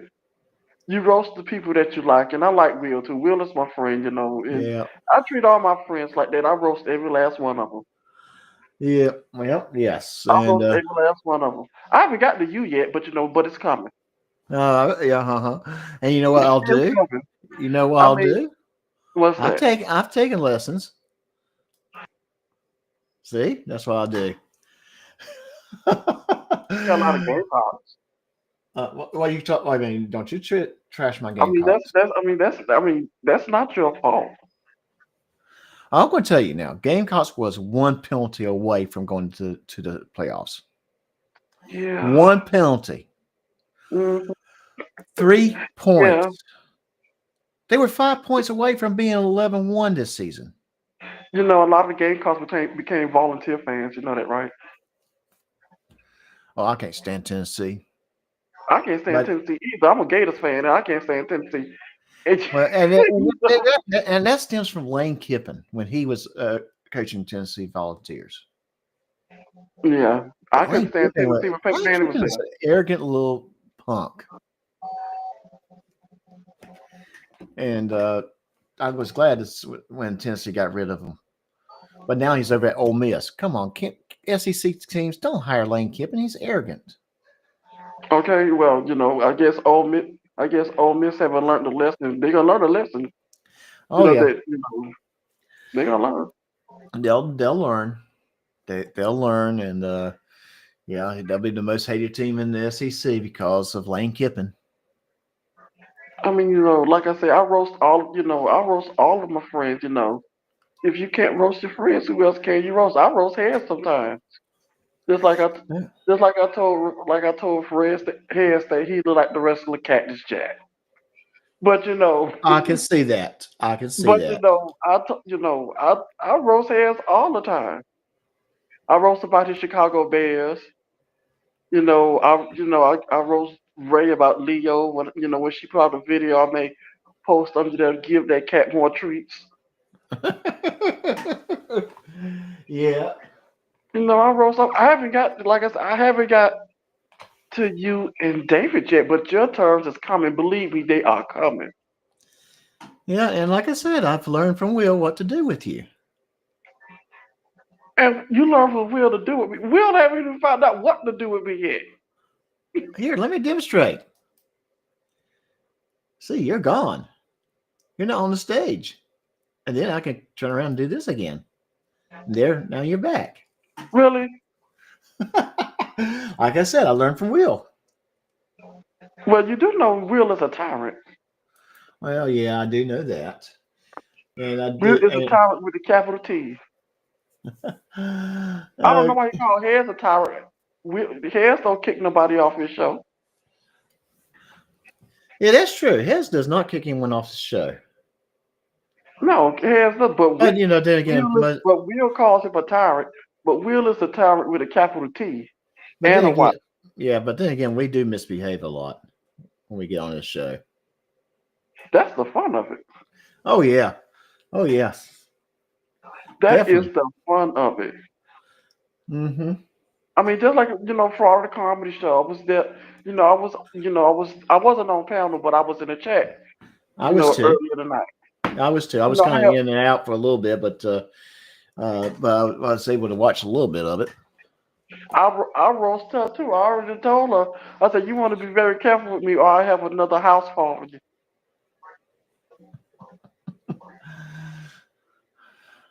No, we're not going to watch Eagle Nick video. Yeah, this is another Florida free zone tonight. Yeah. I mean, when he was on A1 Artist Channel, I even told him, I think he would leave. I said, Will is a former Florida, right? I mean, he was just so bad at it. So he had to go to the anti-Florida side because he was just so bad at it. Yeah, yeah. And I mean, you made what's the Florida that quit because he was so bad at it? Big West. You made Big West look, look like he was good at it. At least I give you credit, Will. You didn't talk into in a key thing, think they're gonna open up a door. Or he didn't lock himself in the elevator. Key reader. Or he didn't lock himself in the elevator, or better yet, he didn't lock himself in the elevator and then record himself locking himself in the elevator and then posting on YouTube where he locked himself in the elevator. And also he was gonna sue. I'm like, how you gonna sue somebody for your own stupidity? Oh my goodness. Yeah, this one is like, dude, okay. Yeah, I've said it before in that situation. I can see someone of normal intelligence, even after being told and they've forgotten that they've been told, getting on that elevator and then realizing, oh shoot, I'm stuck. I can see I momentarily panic. But remember the guard probably only go up to the third floor. The rest of you have to have a key code to get to. Right. The guard told him that. Oh yeah, the guard told him that. Yes, but that's what I say. I can understand maybe a misunderstanding or a just flat forgot that hey, the elevator is locked down. Whatever it is, and getting on the elevator. And I can understand a momentary panic, but I do not understand. Oh, this is a false imprisonment or whatever he said it was. He called it false imprisonment. I'm like, no, it's not false imprisonment. You made a choice to get on an elevator, which the guard Mhm. told you the first 3 floors for the public, but anything else is for the. You got to have a key, a passcode or a Yeah. key to get on it. Yeah. And then he So, got stuck on the 3rd floor. right. That's what I'm saying though. He made that comment about it, and then he panicking. He's acting totally like a fool. He's recording himself doing all this. And then he gets off the elevator, still talking about how they locked him in the elevator, and still after however long it took him to get home, and I can't believe no one didn't say, dude, that happened. Don't worry about it. That's not they. If they weren't meant to lock you in the elevator, you will still be in it. Yeah. But instead, he still posted on the YouTube, and then wonders why people thought he was an idiot. Believe me, we knew he was an idiot after that one. Oh yeah, definitely. But another thing about Will and his '89 Honda Accord. When he go home to the mean streets of Philadelphia, West Philadelphia, where he was born and raised. Uh-huh. When he drive his car down the street and it backfires, gang members duck.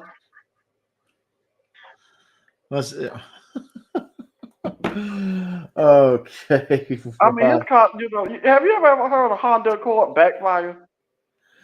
It sounds like a BB gun. No, that's pretty bad because I've heard a car backfire, and it made me jump because I honestly thought someone was shooting a gun. It can be that loud. Yes. Gang members actually hit the floor because they thought they getting shot at, but it's actually Will coming up the street with his Honda Accord that sounds like a BB gun. He said, "Don't worry, guys, it's just me." Oh my goodness. Yeah, Rob, I'm going to go ahead and wrap this up tonight. It's great to have you on. It's great to have David on. Cybrax, good to see you. It's good to actually, kind of was a little bit of 2-on-1 conversation here for a little bit. Then Will jumped in. And Frauder Watch. Of course he jumps in. What's going on, Frauder Watch? He's on his way to work. See you all in about an hour. Merry Christmas. I'll be listening. Well, Frauder Watch, I'm just getting ready to wrap this one up because it is a low attendance tonight. Well, he's on the other side of the world. Where's Frauder Watch from? Australia. Oh, Santa Claus had been and came already. They were. Oh yeah. Australia is like one of the first half of that tour. Flat earthers don't think Australia exists. They just that crazy because they think the earth is flat. So I'm like, you do know Australia's on the other side of the world. They say, well, Australia doesn't exist, but it's on the map. Here's the thing, though. I wonder if the flat earthers in Australia doesn't think the United States exists.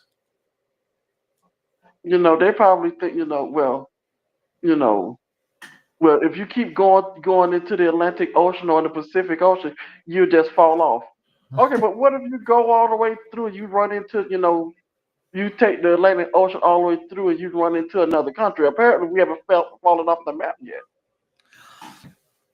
Well, now there is there was that ancient belief that the world was not round; it was flat. Again, ancient belief. You remember the great god Atlas, who was underneath the world, holding it up to make sure it would not fall over. That was his punishment as a titan. So there was that ancient belief. But somewhere in the line, man got smart and figured out how to go around the world in a boat. But even before that, you had people that studied stars, and for years studying the stars, and eventually they discovered, just by watching the stars and how they place and how they line, they discovered the world was round. Yeah, that's true. Look, yeah, even though it's way off, look at Columbus. I know Columbus had nothing to do with it, but Well, Columbus' goal was to prove that the world was around, but there was this little problem called North America. You know, Florida the Comedy Watch was around when she was on the Nina, the Maria, and the Santa Maria. Florida Comedy Watch. Well, Florida Comedy Show. My bad. Yeah. You know, Florida Comedy Show was around. You know, she actually had tickets to get on all three of those ships.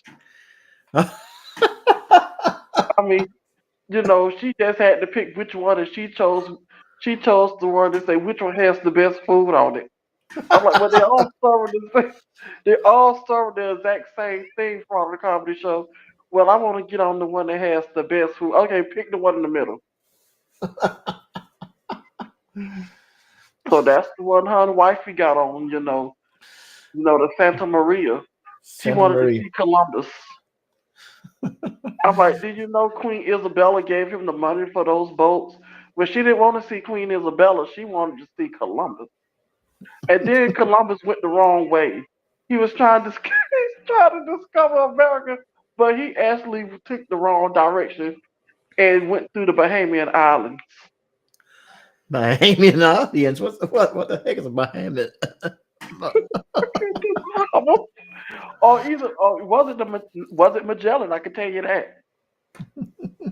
I mean, Florida Comedy Show. She just that old. She on all three of those ships. Okay, so real quick, Santa Claus is on the way to Pensacola, Florida. Oh, he'll be in your neck of the woods. He can be in your neck of the woods soon. Yeah, very, very soon. Probably in less than 30 seconds, he'll probably be in my neck of woods. You know the main dish of Pensacola, Florida is raccoon. The main what? The main dish of Pensacola, Florida is raccoon. No, it's not raccoons. It's actually a red snapper. You know those. Or mullet. You know those kids. They grew up watching Pocahontas and cartoon was mad when they found out that they was eating raccoon. I mean, you don't have to tell them. I mean,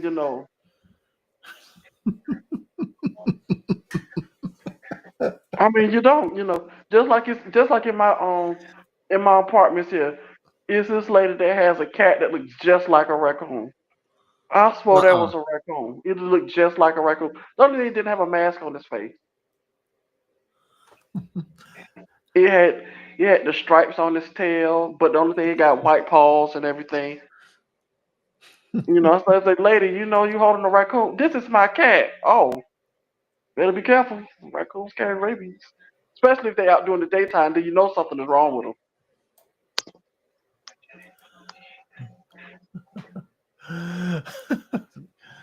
Yeah, well, that's what I said. Bahamian cyber rates, yes, but I don't mean. I should have said the Bahama Islands. My bad. My bad. But yeah. But next time y'all see Florida Comedy Show, ask her about her trips on the Nina, the Maria, and the Santa Maria. Ask her about it. She could tell you the times that she had on that boat. By the time that almost getting kicked off and almost making her walk the plank. I mean, ask about them. I'm surprised she didn't get kicked off the plank. I mean, almost. Her and wifey caused so much commotion. They wanted to take Ray, but Ray said she didn't want to go. Well, Ray realized they would cause so much commotion that she was safer to be where she was at. I mean, I would actually love to hang out with Florida Comedy Show and wifey. I mean, because they seem like they so much fun to hang out with. I mean, we could bring, Will along with them also. You, David, Cyber Rats, Hez. Everybody, bring the whole gang along. Put them on the ship and everything. Let's see what happens. Yeah, let's see what happens. But let's go ahead and start wrapping this up. I'll shoot out Roger Watch an email, just kind of let them know that we're wrapping it up early tonight. But this was a fun show. It was enjoyable. It's since it's 11:40 here. You just had what, 10 minutes before Christmas time, before midnight. Yeah, you got so it's almost Christmas your time. I got a little bit more than an hour to wait. And See, guys, that's how jacked up Florida is. How they got 2 time zones? well, a few years back, it was actually something that they were discussing back in Tallahassee about getting Florida into one time zone. Now, I'm going to be honest with you. I was for it. I would love to have been in the Eastern time zone again for a lot of different reasons. Some of it's because I had family in the Eastern time zone, so it was easier to plan things. But the people in this area just could not grasp their heads around that they would be hour ahead of everyone in Alabama. And some of them didn't like it because some worked in Alabama. And I mean, I heard one guy making a comment that you're actually going to lose 2 hours because you have to leave work an hour early and you come and you get home an hour later. And I'm like, dude, that's not how it works. The time is same. It's just that it's time you waking up compared to time you getting home. It's the same. I mean, I done lived in Florida all my life. I did not know Florida had 2 time zones until you told me. I'm like, where have I been? For over 40-something years, you mean to tell me? Well, obviously, you hadn't been over toward Pensacola. So obviously. But the closest I've been to Pensacola is Tallahassee. They got the same time. Yeah, they're still in the Eastern time zone. Yeah, but I do agree. Cyber says 4:42 here in the UK. There's a lot of things I can say about the UK, but I don't want to say them because it may hurt Cyber's feelings. I don't want to do that. You don't want to do that, huh? I don't want to do that. Yeah. Well, I still got to go to the UK. I got to go to the UK sometime soon. I got to go. Well, I'll say soon. Probably within the next 5 years. Probably within the next 5 years. See, one thing I like about the UK, you can get in a fight with people over there, and then after you get in a fight with them, they'll take you for a pint of beer. Yeah, you dish it out a little bit. You get your face kicked in, and then you guys become friends. Yeah, if you get your face kicked in, some of them have a lack of agendas because some of them, if you go over to the UK, some of them do have no offense, Cyber Race. I'm not saying this you, but a lot of people in the UK got jacked up teeth. He's saying that about you, CyberX. He's saying that about you. No, I'm not. He's saying, yes, he's saying that about you, CyberX. I'm not saying he's trying to start a fight with you, CyberX. He's trying to start a fight with you, like he's trying to start a fight with Will. I'm not saying they got see. He even say it's true. They got jacked up teeth over there. Like I said earlier, you don't know to smile at a kick a field goal. I mean, because or they be chewing bricks. I don't know because it's not a English person that I have met a few English people. It's here in Florida. There was an English couple and their friends. Came from England. In the restaurant I used to work in, they used to come here all the time, and they all had jacked up teeth, and they got nerve to be ordering hard food. I was so scared that their teeth made just pop out their mouth and say what's the order. I'm like, you sure y'all want to eat that? I might want something soft for the teeth.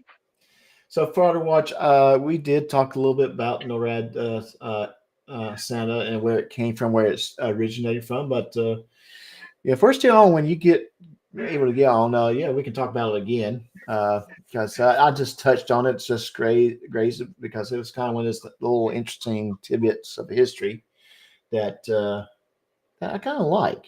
It's just one of those things that's amazing how it happened, and Rob, they've been doing NORAD ever since I remember them doing NORAD when I was little, when I was a kid. It started in 1955. Yeah, they was, the news would come, the news would break in almost like every 30 minutes to an hour, and they'll say where Santa Claus is located.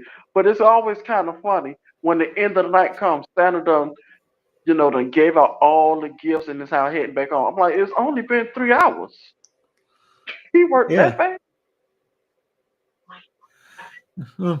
What do you say? I actually do have missing front teeth. One from a flying kick from my 4-year-old son, and the second one lost when he jumped up. See, I wasn't saying that on purpose, though.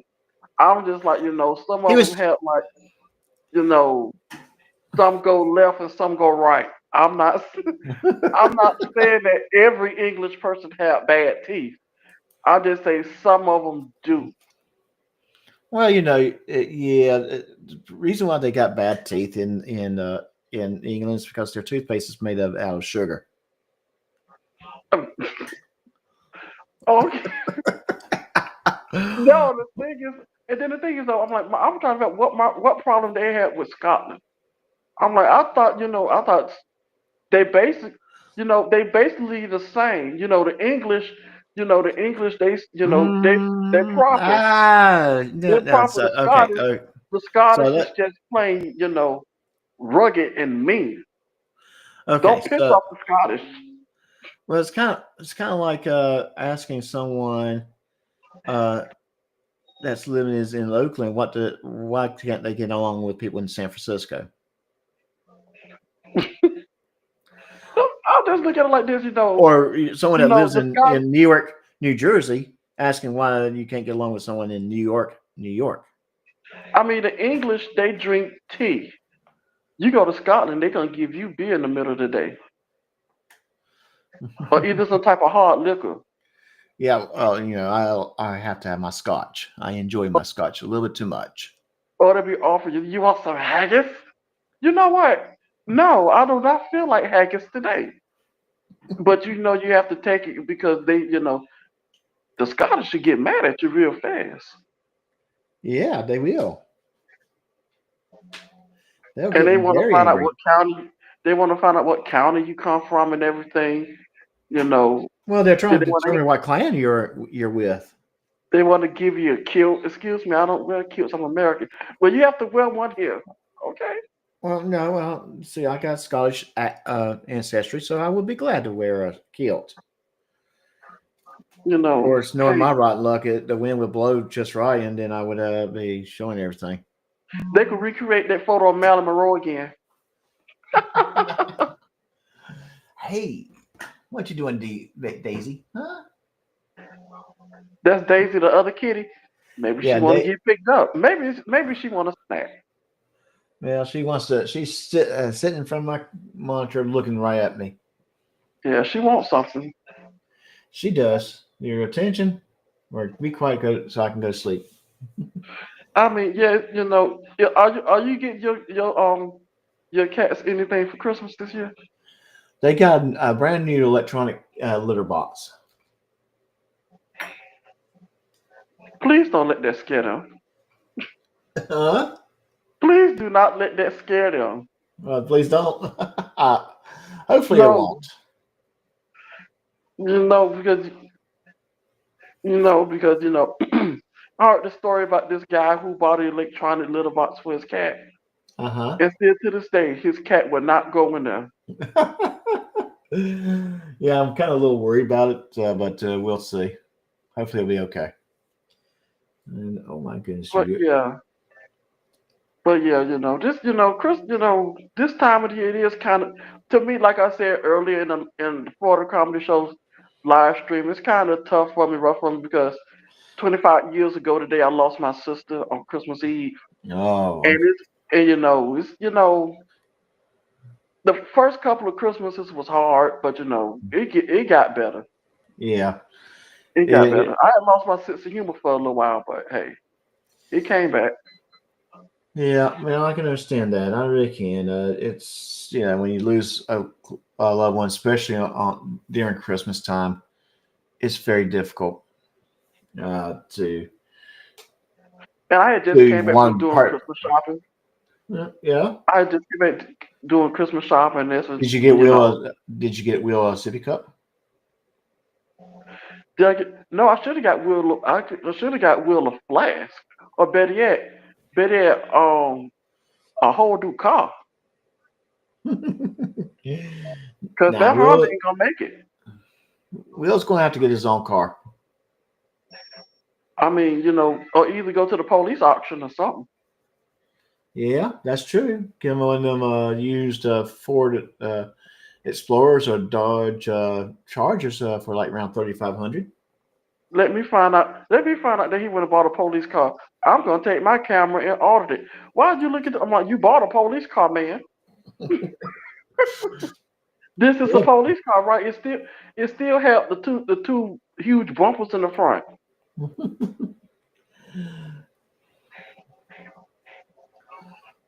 But yeah, but Chris, like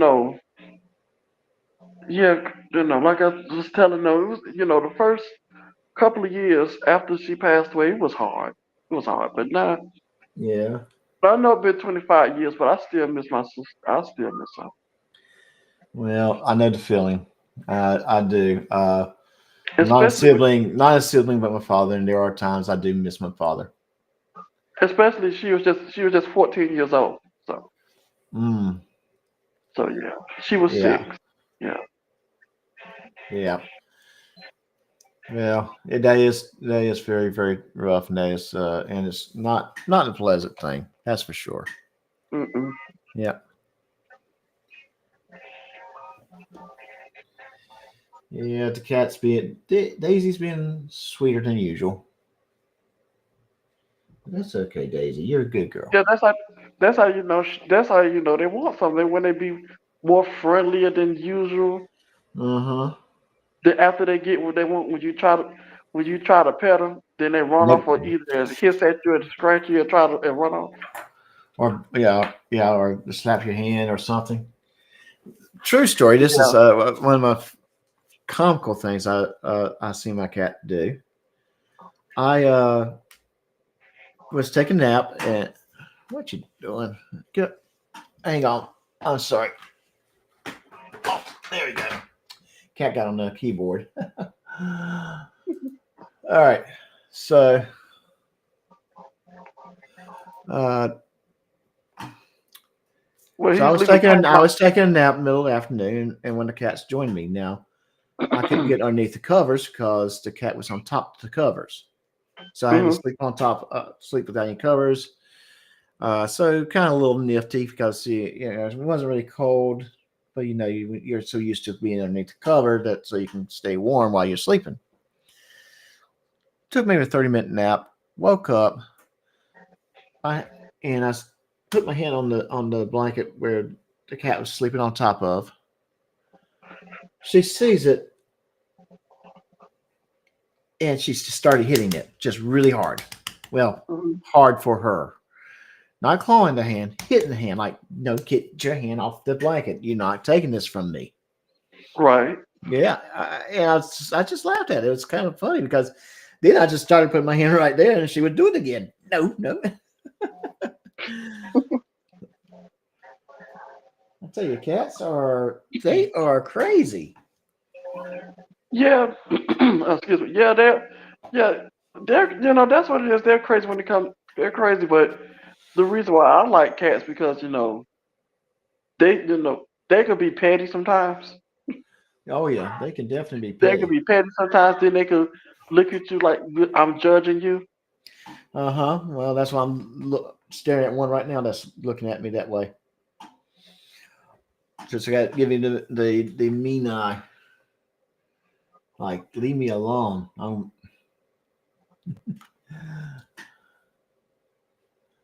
Yeah, but like I told you, did I tell you?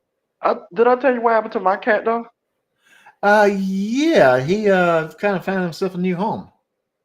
Yeah, he was, he got, the people came in, the maintenance people came in, and I had my cat.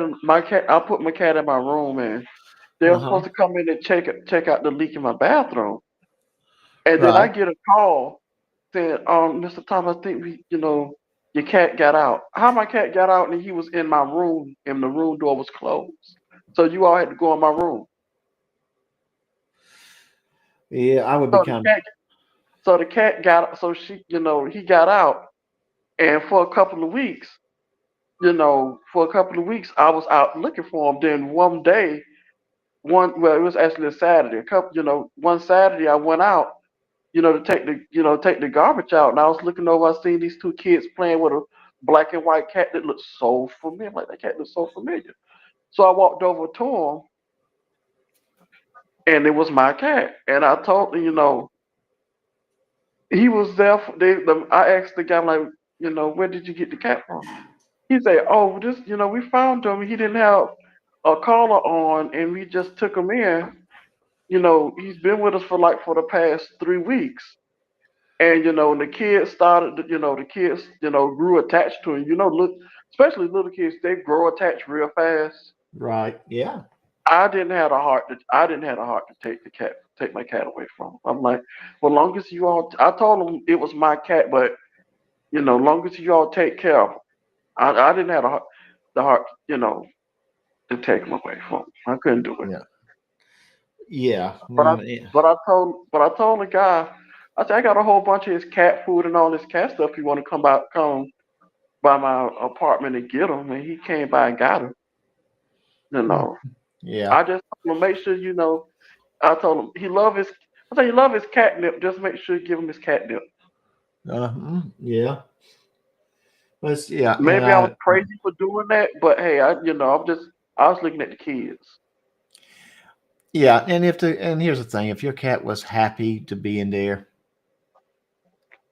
it was probably a hard thing for you to do, but it was probably best for.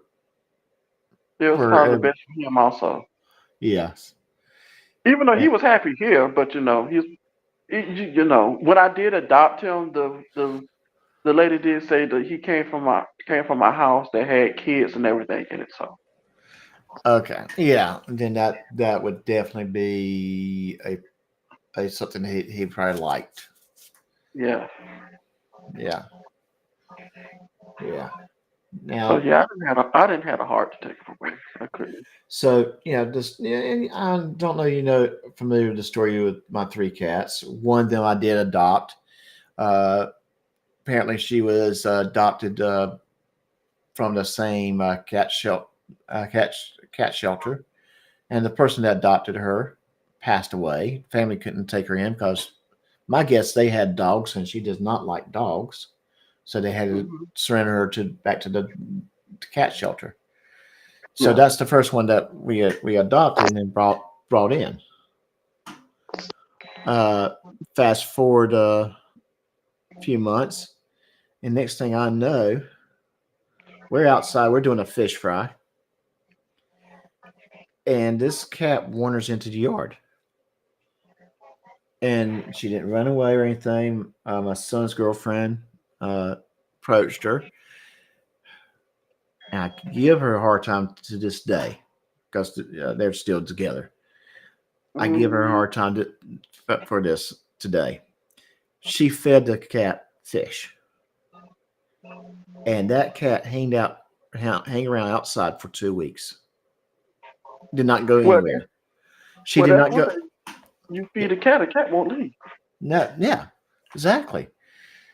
She did not leave. So I ended up giving her food and water outside because I thought, truthfully, after the cat was fed, after the cat hanged out with us and we all went back inside, she was going to go back home and that was the end of it. No, she was there the next day and the next day. And pretty soon, if you walked out the back door, you could hear a meow, meow, meow, meow, meow, meow from the wood tree line and her running back to you. Mm-hmm. And did not matter what time of day, did not matter when. She was there at the house the whole time. My wife fell in love with her because very next day she went out in the garden to do the garden, and the cat just hanged out with her at the garden the whole time. So after 2 weeks, I took the cat to the vet. They scanned for a chip, which she had a chip, but the chip was not registered. But they saw where the chip was sold by another cat shelter, another animal shelter in the county. So they called that animal shelter, who looked at the chip, knew where to, had a contact number and a name, because they fixed that particular cat. They also had an age of the cat and everything else. And but the address they gave was kind of a little bit of distance from me. I'm like, yeah, that's a kind of a little bit of distance. Kind of hard to believe that cat traveled from her home to our neighborhood, unless maybe this was an old address, and maybe the people moved into our neighborhood. Possible. Yeah, possible. Yeah. So we called the number, and it was a disconnected number. Mm. And the question came up: what is your plan? And I said very simply, if we cannot find the owner, we're going to take her in. But we're going to try to find the owner. That I think that's the responsible thing. They said, yeah, after trying for 1 week, if you want to take her in, you can. And that's how we got Daisy. So don't know where Daisy came from. We don't know how long she had been wandering around. I think she had been a fat cat before she got out. And then, Well, they say the cat chooses its owner. yeah, that's true. And she is sleeping right in front of me by the computer monitors. And she As soon as is. she make a move, she gonna wake up though. Oh yeah, if I get up right now, she's gonna get up and see where I'm going. But she has been. She's been a trip. That's for sure. And she's the one that I say is very moody. If she's in a grumpy mood, she would not hesitate to let you know. She definitely lets her cat sisters know. So yeah, she's a sweet kitty when she wants to be. Yeah. Well, it's after midnight here. I want to wish everybody a Merry Christmas. Yeah, Merry Christmas. Oh, well, actually, it's just me, you, and CyberX. Yeah, it is. And I'm going to just shoot Frauder Watch. Let them know we just kind of wrapped it up early. We just had a good little time discussing things. But yes, how familiar with the story of NORAD Santa are you? Who, me? Yeah. How familiar with the NORAD Santa? Yeah, where it came from.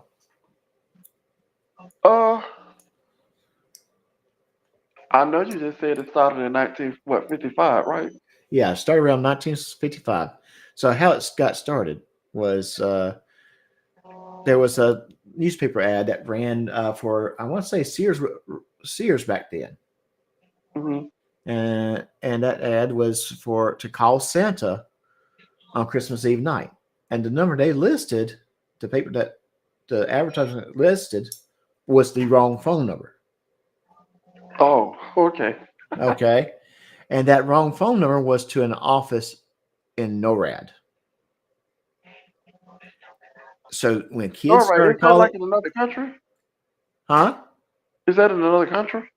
NORAD? No, NORAD's in Colorado. Oh, okay. Okay. So, and it's like North American Defense, Air Defense, whatever. I can't remember what the acronym stands for, but they kind of, covered countdown the United States, watching the radars and stuff like that. Mm-hmm. So that's kind of like the irony of it all. But I don't know what happened that evening, but for whatever reason, whoever was working that night decided to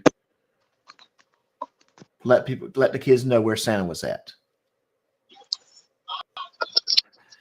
And from there, it just kind of took off from there. Mm-hmm. So think about it this way: 1956, 1957, you didn't have computers. Well, you did have computers, but you did not have the internet. The computers were big, massive machines and would not be able to do all this right here. So it probably took people kind of calculating basically what time of day, where would Santa be at. So like right now, it's 11:06 a.m. p.m. my time. Where would Santa be at? Oh, he would be somewhere around Ciudad Frontera, Mexico. And that would be how they would answer it. It's just they would calculate what time and kind of give a general area where Santa would be at. But now with with the internet and with computers, they're able to track sound more accurately. So that was pretty good, I think. Yeah. Cyber said, according to his favorite Christmas movie, A Violent Night, Santa was a Viking. Yes. Are you familiar with that movie? No, but my question is, why do you put a U in favorite? That is a British thing. Oh, okay. I That is, completely forgot. yeah. But check that movie out. I think it's right now. It's on Stars. Violent Night, very good movie. It's kind of a very very action-packed movie that, but at the same time, kind of relates to kids a little bit, but very very action-packed. Maybe a little bit too. I would not let a small child watch that movie. Mm-hmm. But because of the level of violence. Let's put it this way: Santa was a little bit of a badass in the movie. Was it like a gory movie, something like with blood and gore? And there was some blood and gore, yes, but at the same time, the story was kind of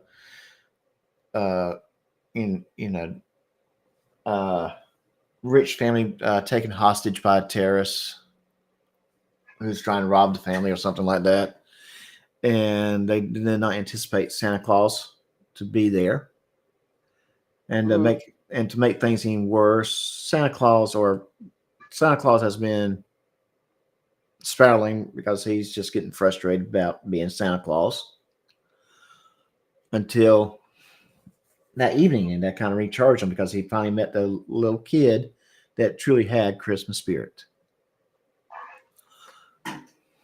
Okay. So I'll have to check it out then. So I think it's worth a watch. It's a fun movie. It made you laugh, but you kind of if it was on one of the free streaming services, because I don't have Stars. Wait a minute. No, I take that back. I think they put Stars on for 99 cents, so probably for a year. So I think I did sign up for that. So I might be able to pull it up and watch it tomorrow, because that's a good movie. Yeah. I'm gonna have to check it out. Well, you know what? I don't even have Stars streaming. I think I got it through Hulu. Check it out. Yeah. So Rach, you're absolutely right. I think it's a fun action movie. It is a very fun action movie. It's the type of action movie that don't take it too serious. Just have fun with it. Yeah. And it's the type of Christmas movie that everyone can that adults can watch and enjoy. But in your opinion, Rob, what is the greatest Christmas movie of all time? Ooh, the greatest Christmas movie of all time. Let me see.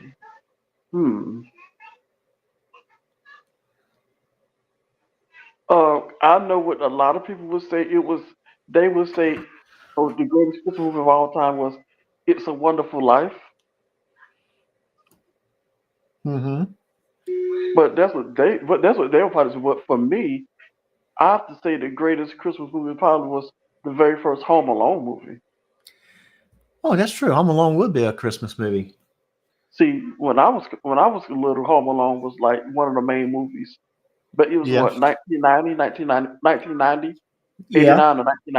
One of the biggest Christmas movies in the theaters at the time. Yeah. And I would say Die Hard. Yeah, even though Bruce, they was talking about that, earlier tonight on part of the comedy show. They told, Bruce, Die Hard is, you say Bruce Willis say Die Hard is not a Christmas movie.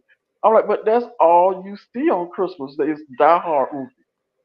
And speaking of Die Hard, this is a true story. This did happen. A local hospital, a local police agency brought up someone that they arrested to a local hospital, to the ER.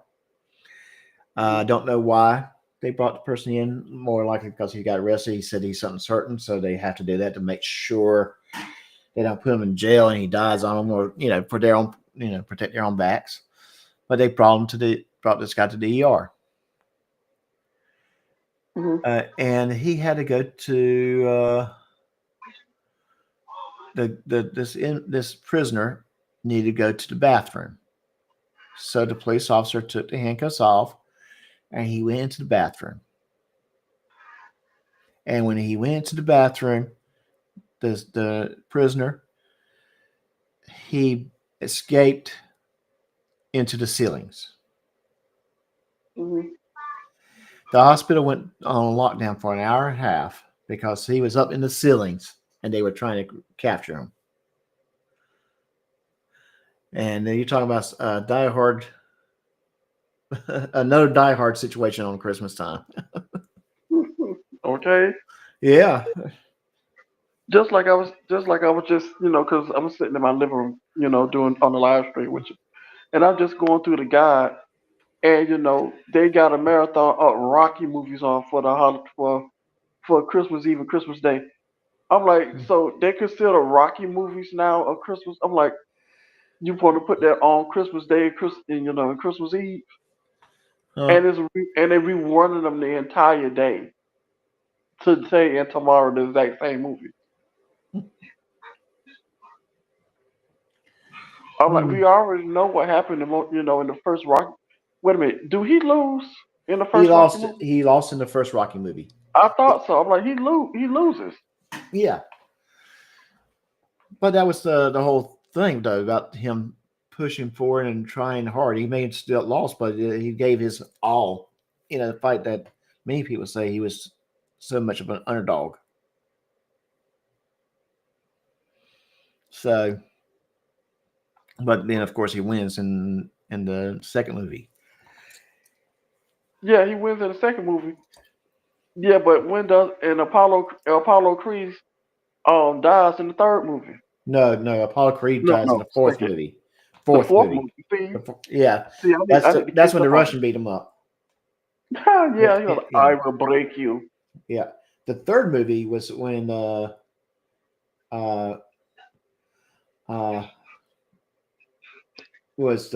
with Mr. T. Oh yeah, that's right, Mr. T. Yeah. Yeah, you're right. So I'm not too, I don't say I can't stand them. I just not, the Rocky movies is not something that I follow. Yeah.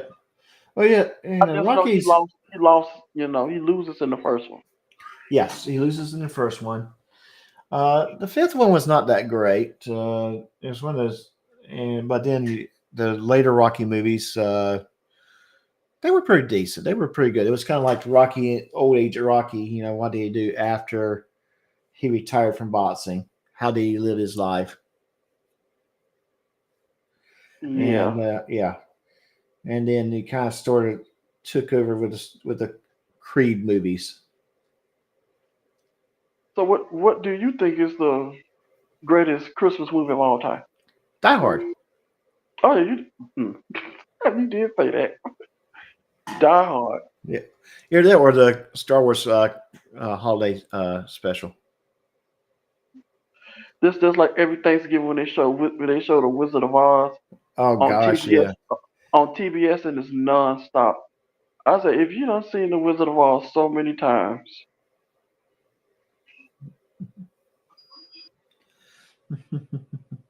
But yeah, it's Christmas, so it's Christmas time. So it's gonna be, for some reason, for this holiday season, they didn't even show, what is it? Charlie Brown's Christmas. Now I would have to say that growing up, that was like the main thing as little kids. When a cartoon came on at nighttime during prime time, that was the main thing because we normally didn't get cartoons, until the holidays that come on prime time.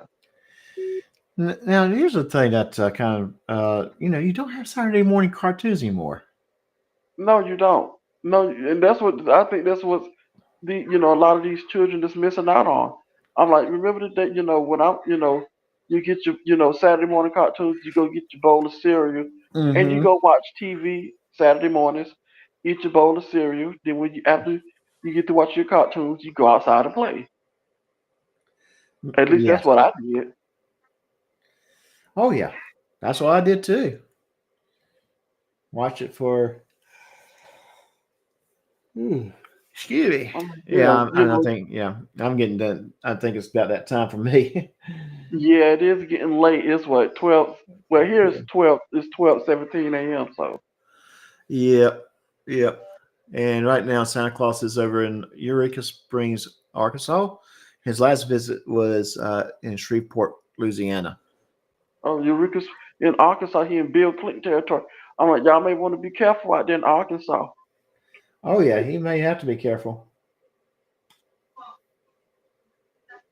I'm gonna be careful out there in Arkansas, Santa. You know, I said that's redneck country. Yep. But yeah, like you said, it is getting late. So Yep, it is, and I'm worn out myself. It's been a uh, long day. I've been cooking pork belly all day long. yeah, Yeah. it's been a long day for me. So I had to finish some Christmas shopping. Then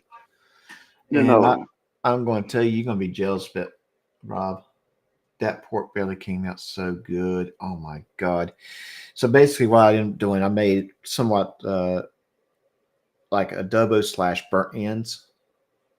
Mm-hmm. First of all, I had a lot of pork belly because some of it was going to go into my beans in the morning when I'm cooking my beans tomorrow. But the other portion was for dinner tonight. Now I took that pork belly and I cut it into cubes. I threw it in a aluminum pan. Threw some barbecue sauce, which is vinegar-based barbecue sauce. Add a little bit more vinegar. Put some garlic and some peppercorns in, and put it back on the grill for another hour. Oh my gosh! I pulled that out.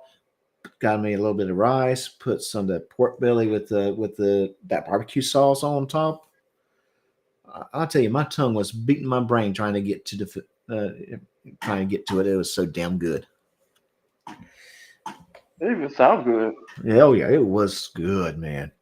It was good. Now I probably could have done without the peppercorn because I think the peppercorn kind of set that spice a little bit there, but it's not terribly spicy. But I think it kind of probably had a couple bites that probably had 2 or 3 extra peppercorns in it.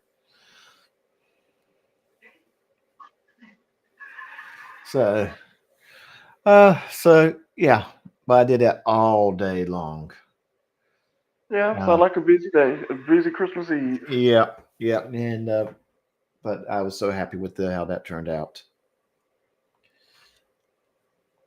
So very good. It was very good. But yeah, if I got this, I'm done. Yeah, I'm about done. It's getting late, and I got to get a lot. I got to get things ready for in the morning, so I got to get up even earlier. Yeah. Yeah. So we'll just go ahead and wrap it up. I'm going to shoot Roger Watch an email so he'll know, so he won't be looking for us, and just kind of let him know we wrap things up early this evening. Well. But maybe you could always maybe you could go back and rewatch it, right? Rewatch the live. Well, he can do that, yes, but he wanted to come on panel. Oh, okay. Yeah, and I was wanting him to come on the panel, but again, it's one of those. If we had tons of people watching, I would keep on. I might say, "Hey, Rob, do the show. I'm going to take a nap." It would have been good if you could have, if you like you say a Christmas tree. It probably would have been, it probably would have even been better if it was done during New Year's Eve. Yeah, but I figured I'm not going to be doing too much on New Year's Eve. To me, I love Christmas Eve, something about tonight. Yeah. I have all kinds of memories associated with Christmas. And one of the memories I have is my dad used to either he smoke a turkey or cook a hog. Mm-hmm. And that was an all night deal. And I remember actually helping him out. Just say, yeah, Dad, I want to help you out. I'll stay up with you. And, you know, he didn't make me stay up. I would sleep a little bit, but every now and then get up and help him out with something. And it was just one of those things. It was, and it's just a memory that I have helping doing that. And yeah, and and when I say it was a pig, half a hog that we would cook on a big grill, and I missed it. I really do miss those days. If I can ever get me a grill like that and get a big enough party going on, I would love to do it again. So Christmas Eve for me, I mean, you know, it was just fun because, you know, when you're a kid and Christmas Eve, when you wait the whole year for Christmas Eve and Christmas to come around, especially when you in school and you go, you know, have all the Christmas parties and you go to the, you know, when I got to high school, we had like the Christmas, you know, like the Christmas concerts that you go to, or you had the pageants and everything. You know, it just felt like Christmas. It felt like Christmas. That's what it is, you know, for me. And then you see like the changing of the weather and everything, especially here when you're in Florida, when you see the changing of the weather, that's, you know, you really start getting into the Christmas spirit. Start getting cooler. Well, actually, and here's the thing: I do appreciate this time of year more so than summertime, because summertime, okay, yes, you associate doing more fun things during summer, but this part of the country is so hot and so humid, you can't. You get worn out doing it. I mean, I'd love to go to a part of the country where the weather's milder. Right. Yeah. Yeah, I mean, you know, because Christmas, like I said, like, you know, a lot of people say Christmas, you know, is for the children, but it also could be for adults and everything. They especially got the Christmas spirit and everything. You know. You know, Christmas is not just, you know, not always about gifts and everything. It's also, you know, just about spending time with your loved ones and, you know. Yeah, exactly. You know. But, yeah, guys, I'm going to go ahead and wrap it up. I am having a hard time keeping my eyes open. I got a cat sleeping in front of me who's presenting her belly, so I'm rubbing her belly a little bit. Yeah.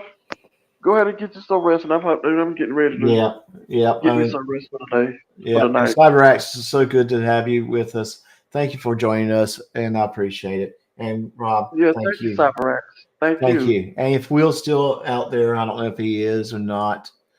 Will, you have a Merry Christmas, and don't quit yelling Eagle Nick audits to KK. She's probably getting tired of it by now. Seriously, Will, stop it. Because the next time you yell Eagle Nick's audit, I guarantee you, she gonna slap the taste out your mouth. That's serious. You won't be able to taste that adult beverage anymore. Nope. So, well, he's probably going to bed anyway because you know it's past his bedtime. He had to go slip into his onesie. Yeah, that's true. That is so true. And probably had to go get KK to read him to us the night before Christmas story before he went to bed. You know, in his version, you know, in Will's version, it was the night before Christmas, and all through the house, not a creature was stirring, not even a rat. See, his version takes place in the ghetto. So. Okay, Rob. You know it's getting kind of late now, so I think we better go. Yeah.